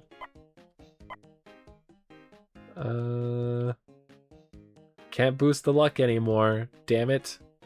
Attack then. Her defense is crazy ass high. Kinda nuts. Yeah, 4,000. Okay. My friends, you did it. I sense concern in the Overmind, and I came to see you. You really did it. I never thought it could be done. You defeated the Overmind and freed us all. Please take both Great Emeralds, return them to your world. People will look to you to lead them, Thebes. Yes, I see that now. I'll take what remains of the Overmind's power and lead my people fairly. The Voxai will be free to choose their own purpose, just as I have. Pledge to you the friendship of the Voxai race. If you ask, we will help to protect your world from the Noxus. Thank you, Thebes. Of course, the least I can do. Please be careful. My people tell me that Noxus have landed. They must have heard heard you were here. We have to pretend to be loyal to them as the Overmind were. We're no match for them right now. Consider our colony open to you. Return whenever you like. For now, I have work to do. My people need me. I must go. My people need me. Thanks to you, I have found my purpose.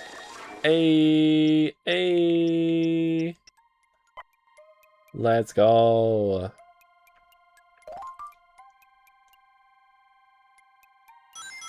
And would you look at that? Whoo! That's all the rings, baby. Now we just need to get Amy out here. Damn it. I don't want to fight you.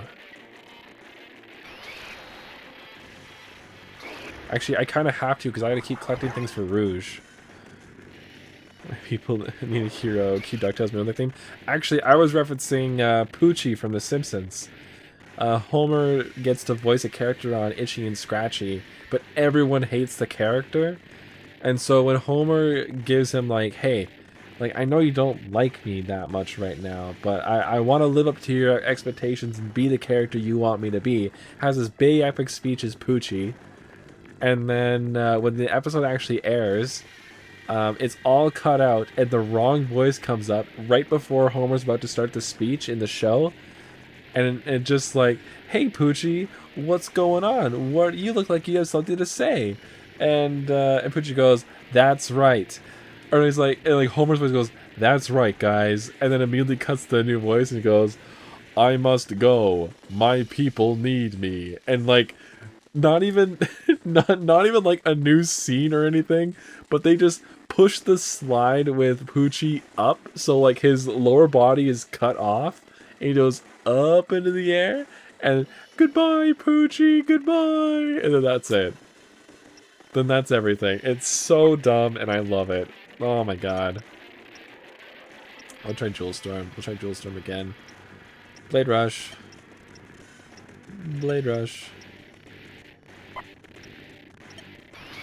Nice. Ow.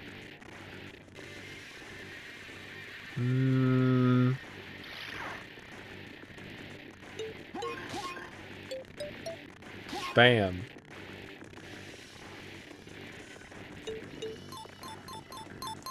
Ah. Alright, Jewel Storm. I would have loved to have seen what this would have done at full strength, but okay. Dead.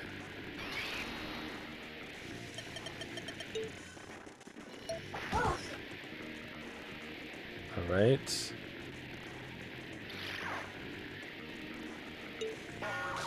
Nice. In school, I had classmates quoting The Simpsons. It's not a kid's show just because. Ah! Oh, fuck. I missed that. You never watched The Simpsons? Yeah, damn it, I missed it again.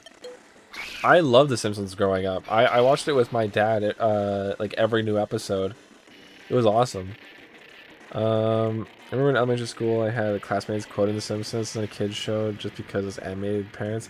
Yeah, right. That was a big thing. So I would watch it with my dad, but like he'd always look into the episode beforehand, make sure that it's okay for me. It the thing is, you can't compare a show like The Simpsons to Family Guy. I'm saying, yeah, it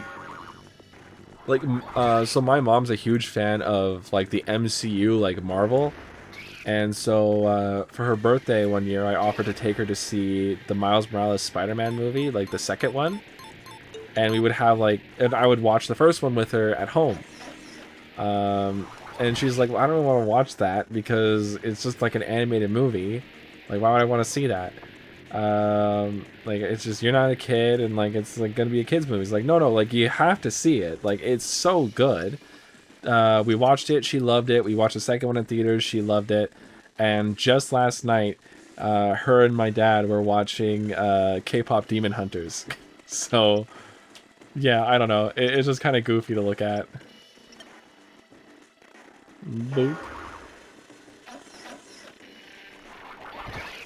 But yeah, like, how'd she react to loving it?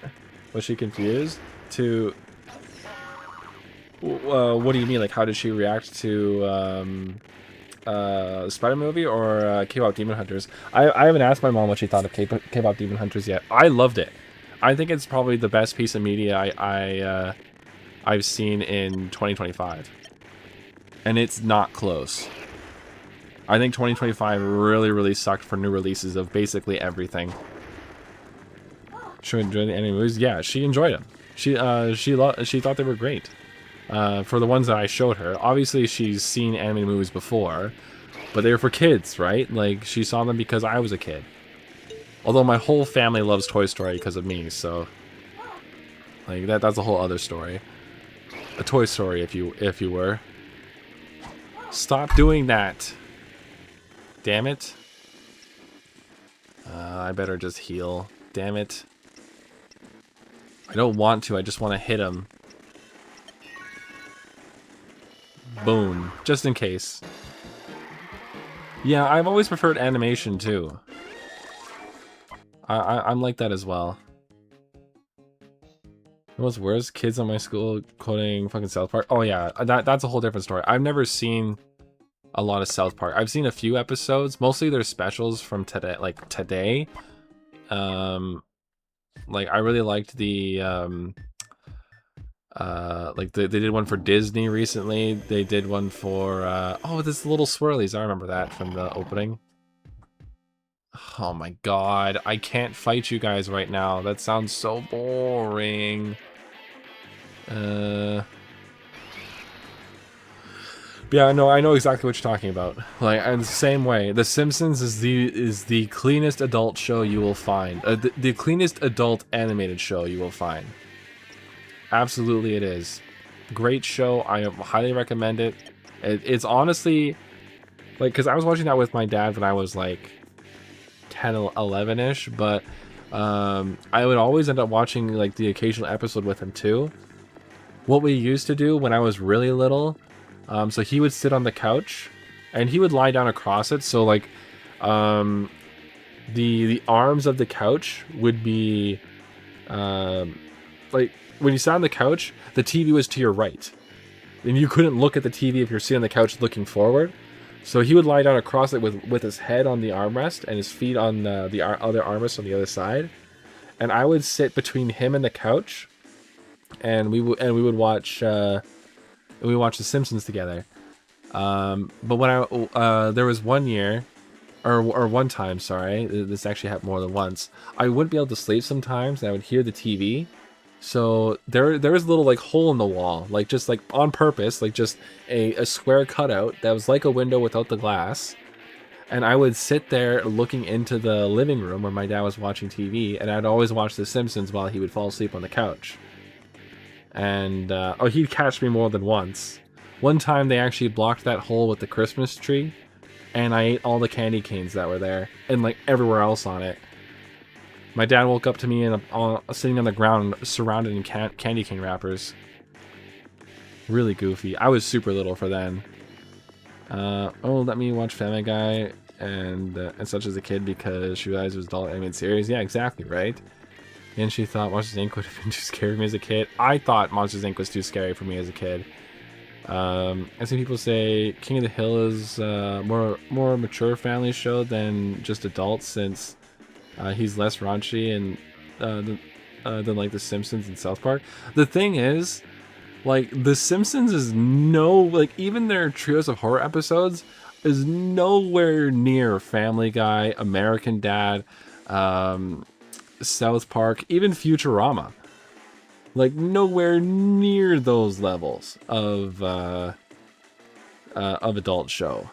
Nowhere near. Like, The Simpsons and King of the Hill are more equal standing.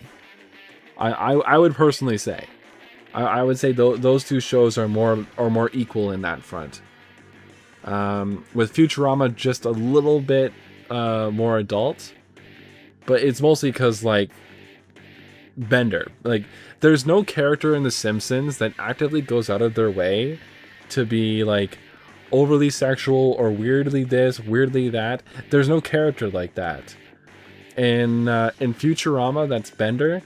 In American Dad, that's Roger. In Family Guy, that's Quagmire. In South Park, I don't know, I haven't seen South Park, but every single character in there is saying literally the worst thing they ever possibly could. So why Bart and Lisa have spiky heads? Like, do the skulls look like that? Sometimes yes, sometimes no. But they actually do show that the kids are supposed to get a haircut, and the kids ask, like, hey, can we go into like an actual hairdresser and get our hair done so we look like normal kids? And Marge is like, what? You don't like my stencils? And she pulls out like paper stencils of their hair. And so like she like cuts around them so they work. They are haircuts. They're not bald. They are blonde. And there's another time where they're just like, wait, where's my hair start? Or where's my head end and my hair start? And like you see Bart like touching his forehead, like head, hair. Why is the hair like that? And freaking out. So yeah, they have called that out before. And like The Simpsons only have 4 fingers. So there's another thing. It's like, hey, Lisa turns to Bart and goes, hey Bart, check this out. It turns out in the future, humans are going to evolve to have 5 fingers. And he's like, ew. Like, because they only have the 4. I loved The Simpsons growing up, so I know a lot about it. Why are their yellow skinned but their brown skin tones weird? Well, just like, it's because when you flip through the channel, like literally, this is the reason why. When you flip through the channels to find something, what's gonna stand out to you? Are you like, is it gonna be all these characters with this like very similar type of skin tones, or boom, there's the family that's like all yellow, like yellow skinned and whatever. Like, it's The Simpsons. Like, you know, as soon as you see it, boom, there's The Simpsons. If I were to give you 3 colors, yellow, white, and blue, and just in circles on a screen, you would think, oh, Homer Simpson. Yellow, orange, blue, Bart Simpson. We're making the brown skin characters fake color. What? Oh, you mean like, yeah, okay, no, I get you. They do that in Futurama with alien characters. That's what they do. And with The Simpsons as well, every character in The Simpsons is an overly exaggerated caricature of existing types of people, right? Mayor Quimby is a corrupt mayor, but he's like super mega corrupt. Like, whenever he's on screen, someone's dropping a bag of money in front of him. See more of Futurama. I love Futurama. Futurama's great. And I've watched all the Simpsons up to just about season, oh god, because I was watching week with my dad for a very long time, not in the same spot because obviously I wouldn't fit over sometimes, but it always bothered me how Homer kept strangling Bart. They unfortunately stopped doing that. Bart is a fucking menace, dude. I'm not going to advocate this to anybody, but how do you wrangle in that sadistic child? It's like I don't know. That kid is a monster. In like 2 minutes of a teacher leaving a classroom, he released an army of rats, set a fire on the teacher's desk, and drove in the school's like lawnmower tractor thing, and is now driving it around the classroom in 5 minutes, at most 5 minutes. Heard Homer in recent seasons is this throwaway line that Homer's trying to tone down the strangling. Yeah, so they have toned down the strangling a lot. Like that doesn't happen anymore. If it does happening, it's the reverse of people strangling Homer. That's usually what it is. Oh, fire's not effective. I thought these were the dudes again. They aren't.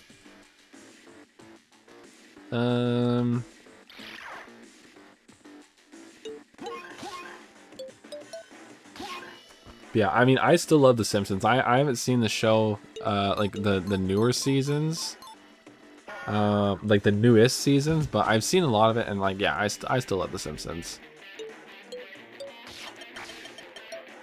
In fact, I had a movie night with a few friends, and before we were watching it, and like while we were waiting for pizza and stuff, we would watch episodes of The Simpsons, and we'd go through some old seasons. I think his character growth, and he's learning to tone it down. I think it seems like Bart caused the bubonic plague in his school. Yeah, something like that's happened before. Yeah, he kind of just like my favorite thing is whenever Bart's introduced and like they use like the satanic devil music in behind him, but you hear what the choir just says "Ay caramba," because that was his catchphrase for a super long time. So it'd be like "Ay caramba" as like he just walks into a classroom. Like there are teachers. So there's one time where, to try and make his teacher feel better, he enters her into some weird like teacher competition thing, or teacher of the year thing. And he goes, "This is why I think my teacher should win teacher of the year." Blah blah blah blah. Goes through all the stuff, and then ends it with, "And not only that, she's even capable of dealing with me, Bart Simpson." And then these people that are like judging it pause. Bart Simpson? Like, he's real? He exists? And like all these teachers start freaking out, and she wins because she deals with Bart. Like, and that's why she wins. It is the goofiest thing, but it's such a fun like call out because of how dangerous Bart is as just a character in that show. He torments that entire town, mostly just like just jokes. Like, he's not actually like hurting people or whatever, but like he like, depending on who you are, he'll go after you. He's got a crazy reputation, yeah. And like he's flooded the school on more than one occasion. He's taken over the school on more than one occasion. One of the best episodes is when the school is snowed in and he takes over, and oh, it's so goofy. Like there's tons of great stuff like that. Honestly, like I think because he's based off of Dennis the Menace, right? That's his whole thing. He's based around Dennis the Menace. And Dennis the Menace, he's just a kid that does things he shouldn't do. Ever seen a clip of Ned Flanders losing it? Yeah, that is not a common occurrence. Ned Flanders is not the guy that loses it. So when that happened, that was like that breakdown. Like, he starts doing his diddlies and doodlies and everything, and just like full on brain collapse screams at everybody. Yeah, he's definitely based off of Dennis the Menace, but he's Dennis the Menace with bad intentions. That's who he is. Shit, I missed one. Dennis the Menace typically does things out of curiosity and then screws stuff up. But Bart does things with bad intentions. So, like, take for instance, remember there was this one vacation type episode in the desert where they acted like Homer was unworthy? Unworthy. When he risked his life to in the desert to find Ned Flanders. Oh, I'm trying to... I don't remember that one. That's weird. I got a pretty good memory when it comes to The Simpsons. I used to recite that show to people. I loved it so much. I just had so much fun talking about it. Yeah, he's not going to attack me anymore. You're going to attack me. I need to get Amy, though. I need to get Amy. Whew. Oh, so what do we do next? We have all the Chaos Emeralds I detected, but there's still 2 more emeralds missing. Linux is probably hidden the other emeralds on Nocturne. That would explain why we never detected them. Let's go to Nocturne. We can. I'm sorry. I'm afraid the quest is over. There's a repulsor field around Nocturne. Nothing gets through. Oop, jeez. Nothing gets through the field without Ix's permission. The field would even block your sensors. The Master Emerald is in there. I can feel it. Maybe new friends can help. What if we call everyone together? Master plan. Let's go get our new friends together. Right, I call it. Oh, okay. I call everybody. I'm not reading the Rock guy's text. It's awful. Greatest story ever, Dode. Let me see real quick. Personally speaking, my favorite episodes are the ones that have Homer and Mr. Burns together. Because Mr. Burns is just so comically evil. Like I said, every character in The Simpsons is like literally every single character in The Simpsons is a complete caricature of an already existing person, right? Even weird side characters. There's a character called Troy McClure. If they ever show a like documentary type like video in The Simpsons, you'll see a guy with orange hair and a big smile on his face going, just like walking, is like, "Hi there, I'm Troy McClure. You might recognize me from this or this. I'm here today to talk to you about safe driving." And then he does a bad job of telling you about safe driving. And like that's him being a caricature of that kind of infomercial guy. And then you have Mr. Burns, the stereotypical boss everyone hates. Now instead of just being a bad boss that hates you, he's an evil boss who hates everybody. And then you have Mayor Quimby, corrupt government official. You have Chief Wiggum, the fat oaf of a police officer. You have Mo, who's the grimy barkeep in a pub that's just complete shit. Acts like Homer is a bad person when he literally risks his life in Israel's deserts to save his neighbor. God, why don't I remember that? Maybe that's a new episode. I haven't seen it, but it doesn't sound like it is. The greatest story ever. Dode. Season 21, episode 16. Yeah, I don't... This is newer. I'm pretty sure I would have seen it. But, no, I don't remember it.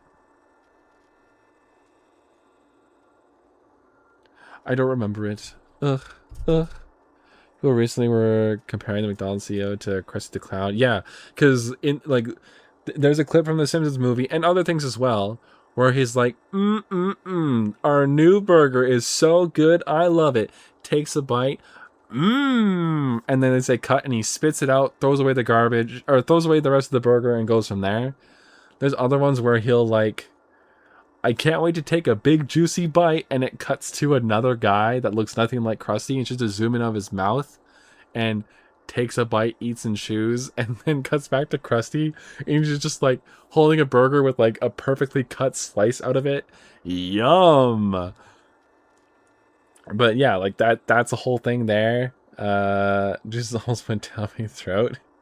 Yeah, right? Like, oh my god. What are some other ones that are fun? Oh, the whole Simpsons family. Homer is the drunk, negligent dad. Then you have Lisa, the super smart. I don't know what you call it. The super smart tattletale. Bart, the uncontrollable. Like the uncontrollable, like, what do we call him? Dennis the Menace type kid. Another bot here, not Omega. And like, yeah, it's just those like little things, right? There, it's always. It always calls back to him. Yeah, the troublemaker, Dennis the Menace type. Yeah, like he's a troublemaker times 20. Marge is the nagging mom that's the wet blanket in the group. Maggie is the baby. I know, because he was a Banivator. So when a Banivator comes back in, I can see their messages, but they'll be hidden to the rest of chat. So only I'll see it.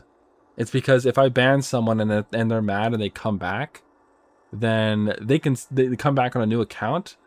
Then I can, if they say something bad, I can still just ban them. Margie's the throat lozenge. That whole family needs a throat lozenge. I see you found that one. that I believe that's sound bits from Fairy Tale. I know it from Fairy Tale, but yeah, I had to have that one in there. Yeah, Marge's whole family is a throat lozenge. Her sisters, who by the way, her sisters are also a stereotype too. It's the yeah. I do have TTS. It is free. You need to use channel points for it. Because I had a bunch of people spamming it really, really bad, so I needed to put a price on it. So it's just channel points, I think 250 channel points. So it's not so bad, especially for my regulars who stop by a lot. I mean, you've been here for, like, this whole stream, Ocelot, so I wouldn't be too shocked if you got a decent amount of points on you right now. Make it quick. We need your help to fight the army. Let's go. Sorry, I would have read that, but I really didn't want to. Then I'm just gonna say, all right, cool, whatever. I saw the robot guy said this is gonna be suicidal. Who cares? I had the perfect idea for my first TTS. Oh, now I'm excited and fearful. Hey, Sonic, what's up? Just making sure everyone's ready. Don't worry about me. I'll be ready when the time comes. Good talk. Good talk to you later. Woo!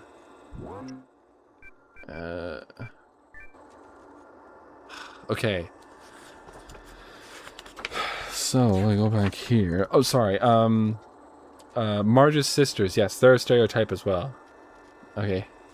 We're no strangers to To love. You know the rules, love. and so do I. A full commitment. What You I'm know the thinking of, you rules, wouldn't and get so this from any do other girl. I. Just wanna tell you how I'm feeling. A full To make you commitment's what understand, I'm never thinking gonna give you of. up, I never love gonna this let song. you down, never You gonna can't run around rickroll and me desert because I you, love the never song gonna too make you much. cry, never gonna say goodbye, never gonna tell a lie and hurt you. We've And known each other hurt for so long. you. Your heart's been Dun, aching, dun, but dun, you're too dun, shy to dun. say it Well, you know what? You were inside. either We going to both do know what's that been or going on, you know. paste the Vaporeon creepypasta. Or not creepypasta. But whatever it is. Copypasta, that's what it's called. Yeah, it's an amazing song, honestly. And together, yeah, they took Together Forever. Together Forever. Dude, I gotta listen to that one again. It's been a while. Ocelot, have you played the game? What's it called? Chrono Trigger. Have you played Chrono Trigger? How do you know I liked coffee pasta? Because you immediately started asking for free TTS. Of course you like copy pastas. Are you kidding me? That was the biggest giveaway ever. But no, have you have you played? Yes, I'm gonna talk about Robo's theme. Oh my god, I played it on stream again for the. I played it on stream for the first time, but I totally forgot about that. Oh my god, it's so good. You love Chrono Trigger? Okay, so I wasn't gonna do this. Because my favorite character, I really loved playing. Oh jeez, guys, get out of here! Sorry, my cat wants to get out, and he started scratching at my couch. It freaked me out. I also watched a horror movie earlier today, so I'm freaking out there too. Oh yeah, I love Frog. I honestly love the whole group. My final team was Chrono, Isla, and Robo. Come on, guys, let's go.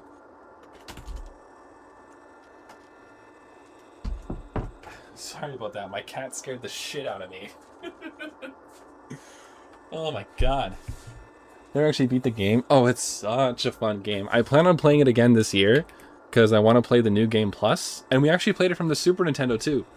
I got all the capture cards and stuff, whatever. Super, super cool. Go to the lab with the program. That was Robo's mother. Ooh, that's pretty far into the game. That's honestly like right next to the end of it. Play DS version. Definitely. That's the definitive version. Oh no.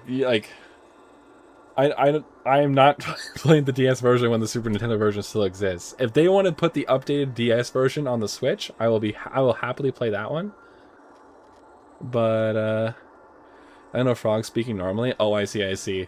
Yeah, I've only played the Super Nintendo version. I do have the DS version, but I find it really hard to play DS games now, which is why we're emulating this one here. Because I want to play it on screen, on like a TV screen. I want to play it on stream and show you guys these games. Like, it's one thing that I've loved doing since I've started streaming.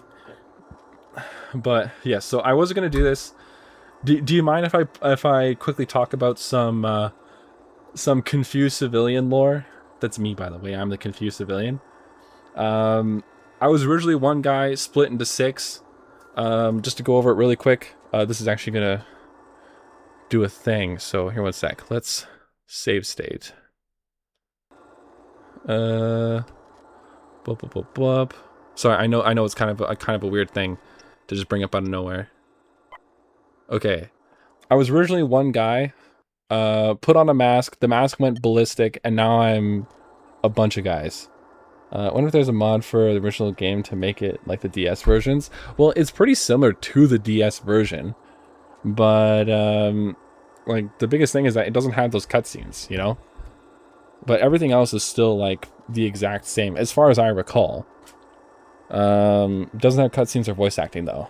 But yes, so originally one guy, I looked like this. All right, I put on the mask, shit went nuts, and now I am also.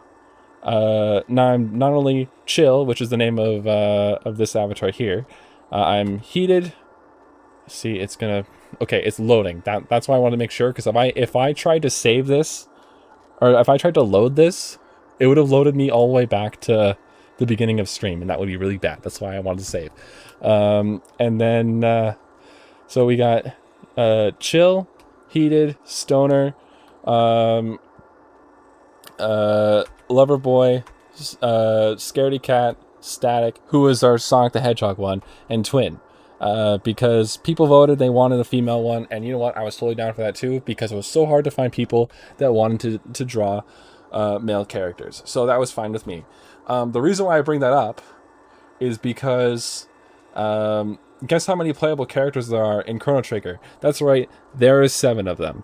So, God, what button was that? We're gonna see the screen disappear for a sec. Boop.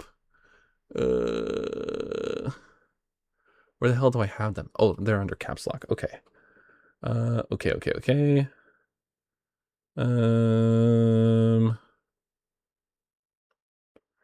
Okay, so sorry, I'm just making sure. I have so many hotkeys set to things. Oh my god. Main team was Chrono Dive was Frog, Robo, and Magus. Yeah, for me it was I don't remember what my team was. I think I kept Marley in the team for the most part, because just plot wise, I wanted to have her interactions with Chrono not being there. But yeah, here. So let's do this. Ready? We've got... Sorry, I'm a little far from the mic now because I moved it, so let me fix that. So here, we got Chrono, which is a little hard to see, but you can see I got three scabbards on my waist. We went full Dragon Ball and One Piece references with this one. So we got Zoro's 3-sword style. We got the 1-star Dragon Ball in the center of his chest, or in his belt there, and he's wearing Bardock's red bandana over his head. And then we got... This was super cool. This is Luca. So Luca is... Because Akira Toriyama did all the art for Chrono Trigger. So Akira Toriyama's design for Luca looked exactly like Bulma, and Bulma's kid is Trunks, so he went full Trunks with this, with the Vegeta hair. Oh my god, you can't see it, but he's got the 2-star Dragon Ball on his arm, or on his hand there. Can we go full screen here? Boop. There we go. There we go, that's a bit better. But yeah, you got the 2-star Dragon Ball on his hand and everything. So fucking cool. Then we got Frog here. We went very Grey Ninja for Stoner. 3-star Dragon Ball on the sword.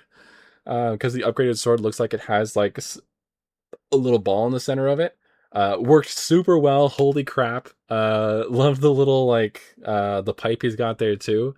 In case you don't know, I do practice recreational marijuana. It is legal where I am, which is Canada. Let's fucking go. You're wearing his skin? Yeah, he's got like the big mascot head and the tongue tied around his neck. It's supposed to look like Grey Ninja, right? From Pokemon. Super goofy. Oh my god. And yes, we did, like, this is the same guy that did that Sonic the Hedgehog one. I said, hey, can you do some Chrono Trigger avatars for me? I think that'd be super cool. And he's like, yes, but I really want to make him look like Akira Toriyama's drawings. And I'm like, yes, go for it, dude. Let's do that. That sounds awesome. So that's what we did with these. So they all are very Akira Toriyama inspired, the art style and everything as well. And so yeah, to keep going. Oh, that's the wrong one. Sorry. Oh no, it's just set up wrong. What the fuck? Oh, I'm hitting the wrong ones. There we go. Sorry, there's lots of those. Like I said, no artists really want to draw male characters too often, so there you go. Anyways, Marl, 4-star Dragon Ball on the waist there. We got dual crossbows, and we went very Aladdin with this one, because her outfit is like, it's like I don't really know what you call that top. Vito Frog in the original version speaks very oddly, like Old English. Oddly as nobody else in the time period does. That is true. He was very fun to like read and give a voice to. But yeah, he does speak in the Old English type. Yeah, so we got Marl here. Again, turned out great. All the arrows are have like a heart tip on them, looking like Cupid's arrows. And then yeah, like I said, the 4-star Dragon Ball.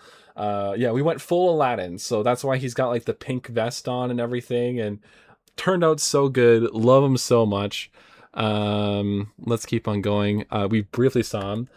We have Scaredy Cat hiding in his giant like robot armor. Not too many changes to this one besides making him a suit. If you didn't say anything, I would not remotely think that's Arlo in the slightest. I know, right? That's the thing. I have so many male avatars that it was kind of like hard to make up their designs for them. But like we did pretty good with a few of these. Like I love this one. This one turned out so good. It might be why I had Robo in my party the whole time, because it was just so much fun. Like just having like this one on the screen. Because yeah, it's just a big robot suit. Again, we didn't change much to it. We put the 5-star Dragon Ball in the center, like it's almost like a power source, and then changed the brown fabric on him to purple to match the question mark on his forehead. And then this was the biggest one. I was very excited for this because everyone kept thinking my female avatar was going to be Isla, but it turned out to be Static, who went like, he's got like the cape and the ears on his head, and got little whiskers on the mask. He's got the 6-star Dragon Ball on his waist. Like we went full on like oh, it just looks so cool. Like I'm very happy with how this one turned out.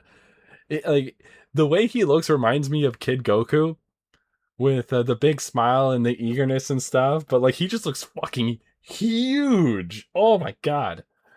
I'm gonna make my own turn-based RPG one day. If you want to hear a few ideas about it after you're done care. Oh yeah, absolutely. I love talking about this stuff. Totally, totally, totally. I don't know how much longer we're gonna be going today because we're gonna be playing this tomorrow as well. So I think what the current plan is we're gonna go and we're gonna try and collect everything we can and do a couple side missions and then end the stream. So we're probably gonna go for I don't really know. We're about 3 hours and 30 minutes in right now, 35 minutes. So anywhere within the next half hour we'll probably be ending. Just to kind of give you a heads up.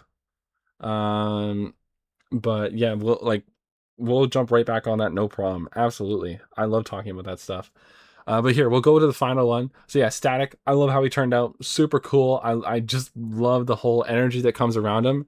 And then finally for Magus, we've got Twin, and we went full on, like, we got the cool snake tattoo on her leg there, the giant scythe, and we made her armor look more like Saiyan armor. So that's why it's got the big shoulder pads and stuff, and then the 7-star Dragon Ball earring as well. Like, holy shit. Like, it turned out so good. Oh my god. I think like the redesigns for Luca and Marl turned out so good. I love how this design turned out. Oh my god. Like it just like the whole group together, it just looks so fun. Boop. Here. And then I'll pull this up as well, just because I know I have it somewhere. Boop. Yes. I'm very obsessed with getting art done, so there's just so many. So many. Yeah, here you go. This is the whole team together.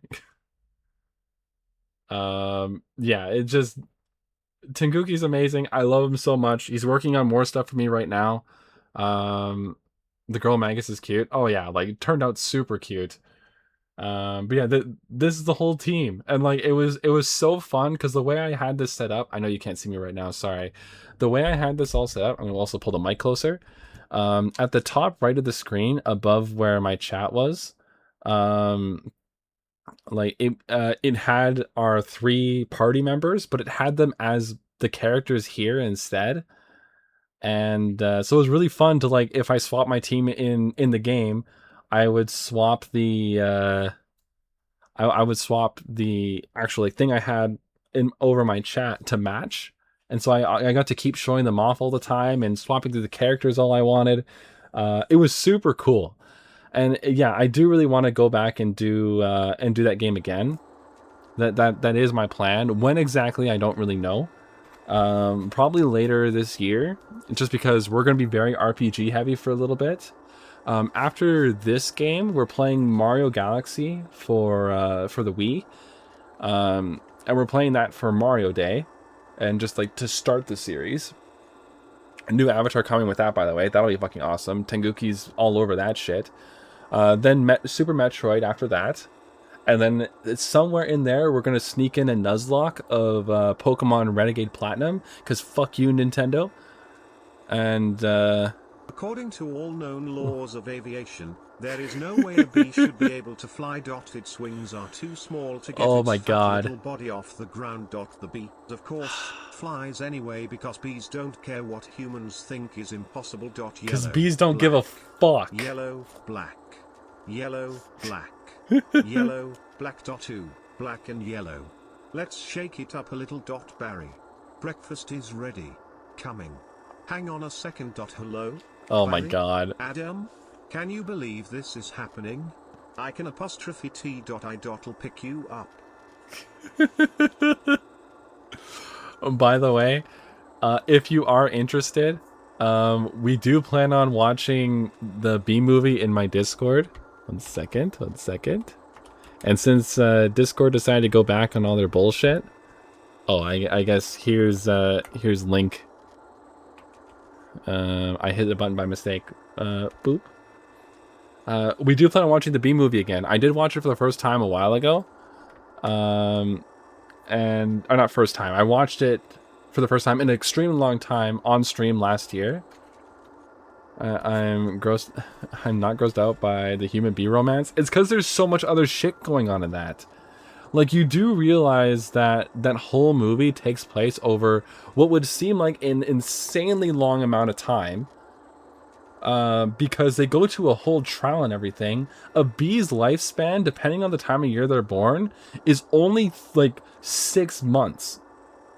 And you think a whole trial that involves every single jar of honey you find on a shelf is going to be sorted within those 6 months? Because it's less than that too. That and Reese Witherspoon's human is pretty too. That is true. Plus Patrick Warburton's in it, and like he just is fucking amazing. I love Patrick Warburton. Like he's probably one of my favorite voice actors, just because I hear him in everything, and his voice is so iconic.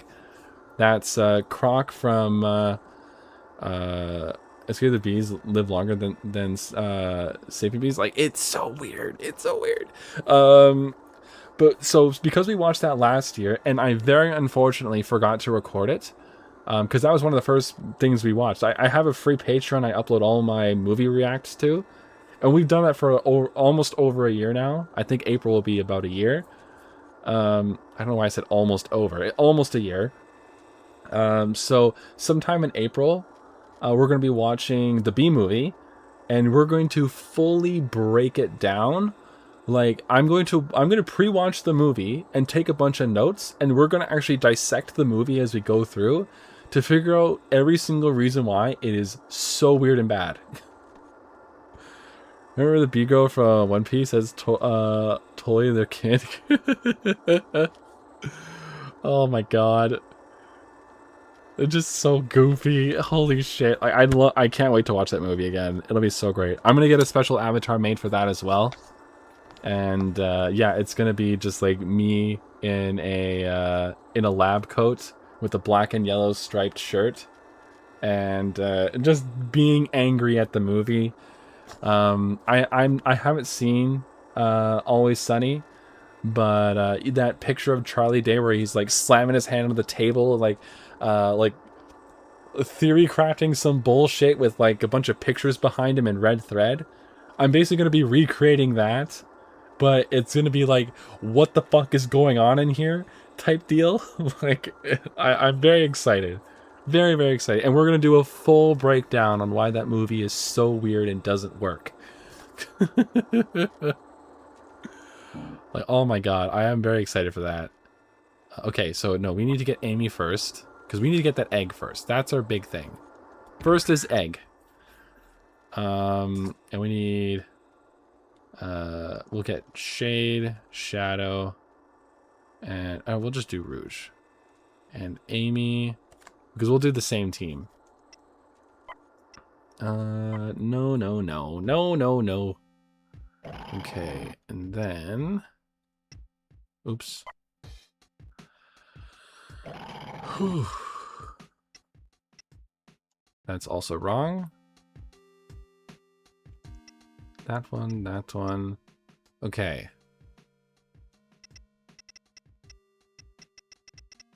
I think Amy's pretty good here, but we'll equip her with this.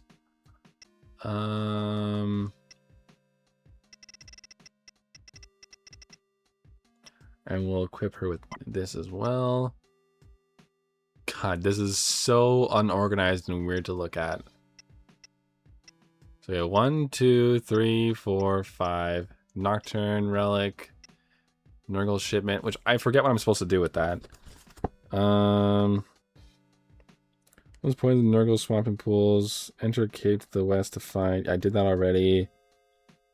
After acquiring the Nurgle's sweat from other pirate side missions, go to Kron and deliver the shipment. Okay, so let's go to Kron, which we're going to go to pretty quick as well. Shadows. The Night Stalker I've already taken care of. We've taken care of the pirates. This has something wrong with his connection with the Overmind. Searching for a platform to the north. Find Nocturus that are testing out an anti-mind control technology on the Vox. Okay. Haven't done that yet. The relics. And the 5 talents. Okay, so I think we're doing pretty good with a bunch of these, so we should be all right. Yes, your RPG ideas. Yes, please, please, please. Also, during the breakdown, totally act like Perry Vanessa's shipper. Oh, like, the thing is, if he wasn't to be, that is totally fine. Like, this whole story changes. If they just did anything different, if they just like made it so that he fell for like a butterfly or something instead, they could have kept it like bug side of things, right? But then they decided to attack the abuse of bees, which, you know what, fair enough. But like, oh my god, is it just because he's tiny, or is the bee in general? I don't know. Like, there's so many weird factors that go into that I can't pinpoint or tell you properly. Okay, there's a few things I gotta do here. Boop.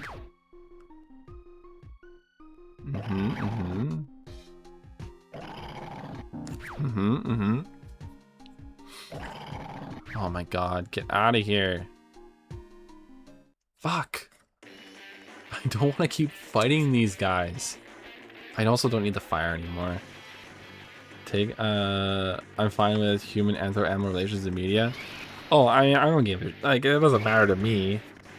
Are you kidding me? Have you seen Rouge the Bat? Like, come on. Don't, like, you don't have to defend anything to me. But like, it's just, that relationship works better if he's not a bee, or she's not a human. There is a very large size difference there. Had a human girlfriend once. This is true. Sonic did have a human girlfriend, and she was very Jessica Rabbit, which Jessica Rabbit also exists. So there's that.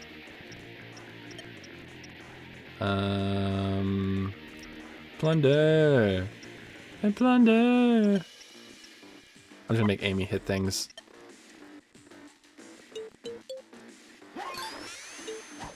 Shit. No.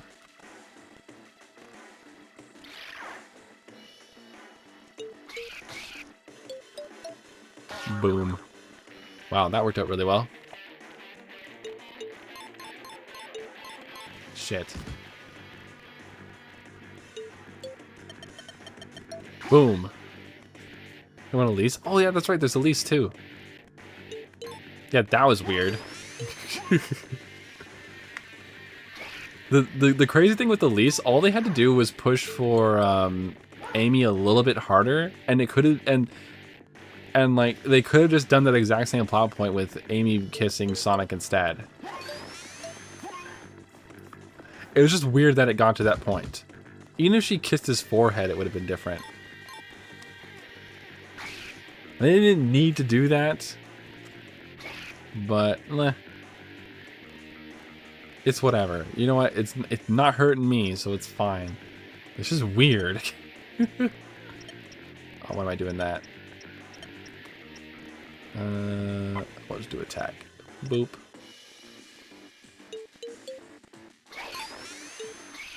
Noise. Is advanced steampunk type world? Ooh. Fucking love steampunk stuff, man. Goddamn.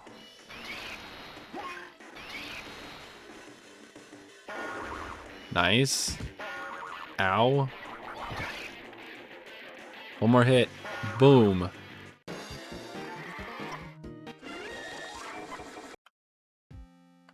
$9,000 XP for that.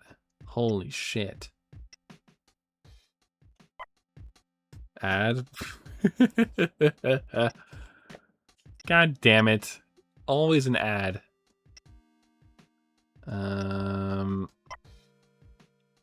Wow, Sonic's health is freaking high.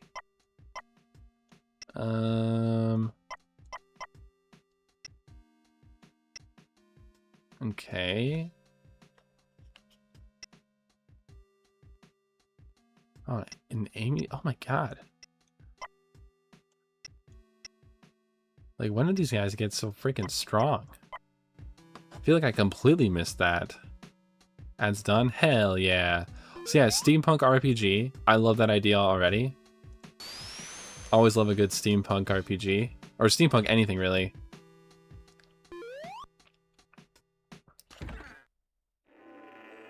Especially with, like, the crazy robotic stuff and whatever. It's so fun.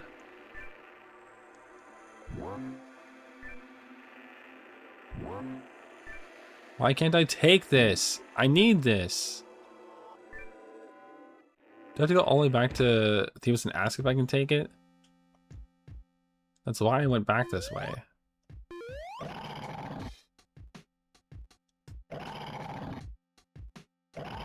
Ugh.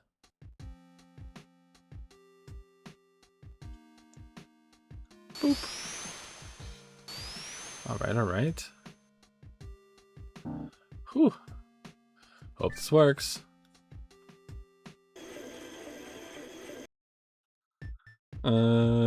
The setting is steampunk, but there's stuff like steam-powered casinos and TV and such, especially in more major cities. Do you have steam-powered cyborgs? I'm sorry, it's a very, very weird thing to ask. I like that, I like that contrast, that's why. Shit! Really? Right on top of them, huh? That had to happen exactly that way?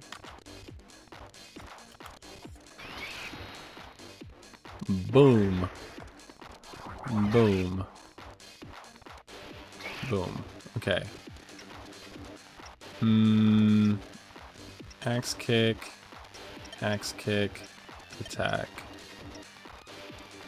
Blade rush. Blade rush.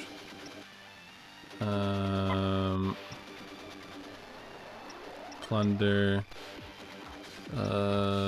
Plunder. And we'll just attack.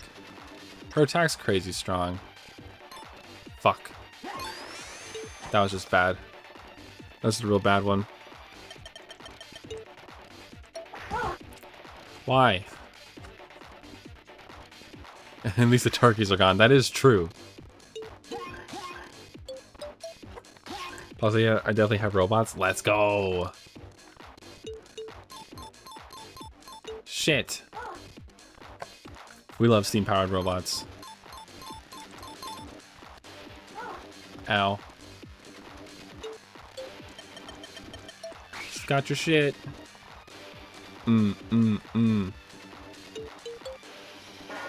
Nice. Ow. Shit, immunity. I don't know what immunity does. More power drinks. That's good for us. Boop. Boop. And Amy takes him out. Ow. I should have just made Rouge. Oh shit, Rouge is dead. Definitely should have made Rouge just steal stuff.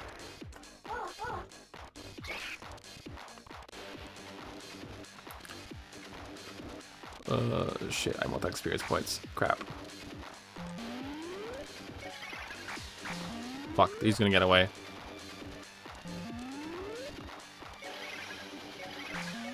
Yeah. Oh, we got him. Nice, nice, nice. I really think I didn't think we were gonna get him. Thought we were done. Not today. Okay, okay.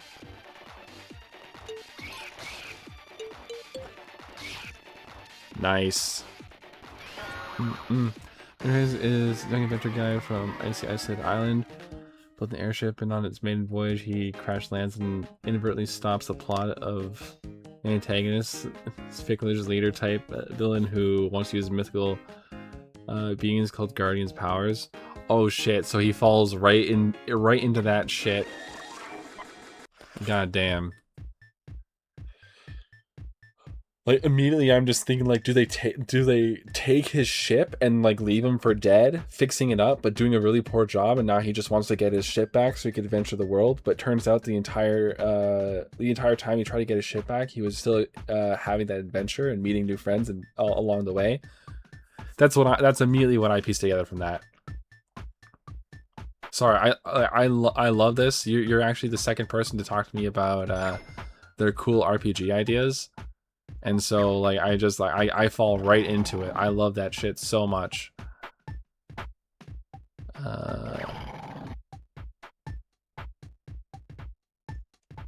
Ooh. That's close, that was close.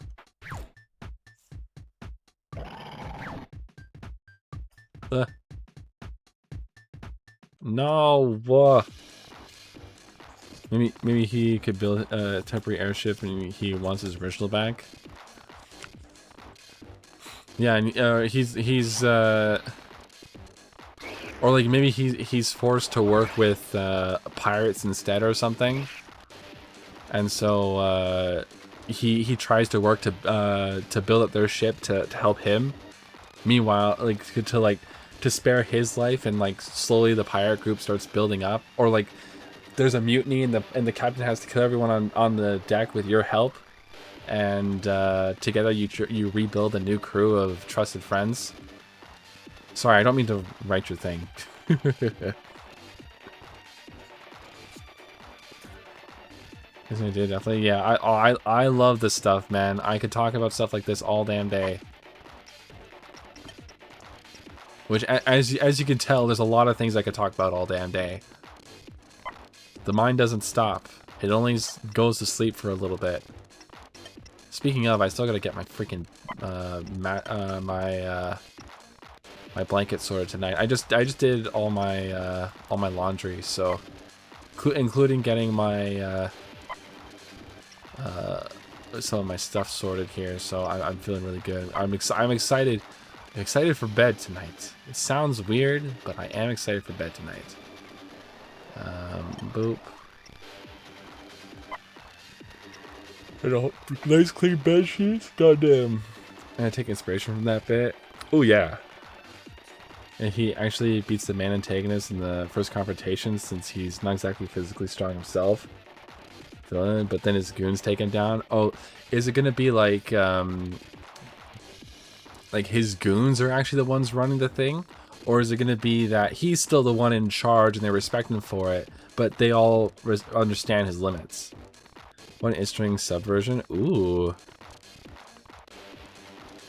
Yeah, I like that. I like that a lot. And then, like, would you pull a Magus and have him join the team later?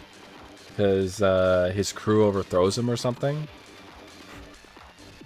And then, yeah, at the end of the game, he makes the decision on whether or not he travels alone on his ship with no one, or maybe like the pirate ship he's worked so hard to improve to the state that he had his original ship at, like finally sinks, and then when everyone decides to go their own ways, like, where are you guys going? Let's continue the adventure, and they all get onto his original boat together, or ship together, and they go out, and wow, what a fun time.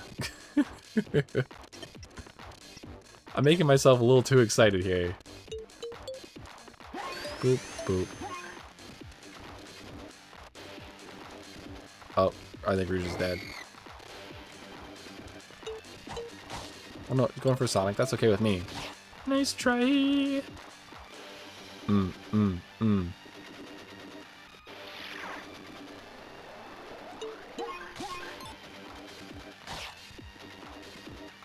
I did have one of his top generals to join the party. Ooh, so you're doing a shade instead. I see.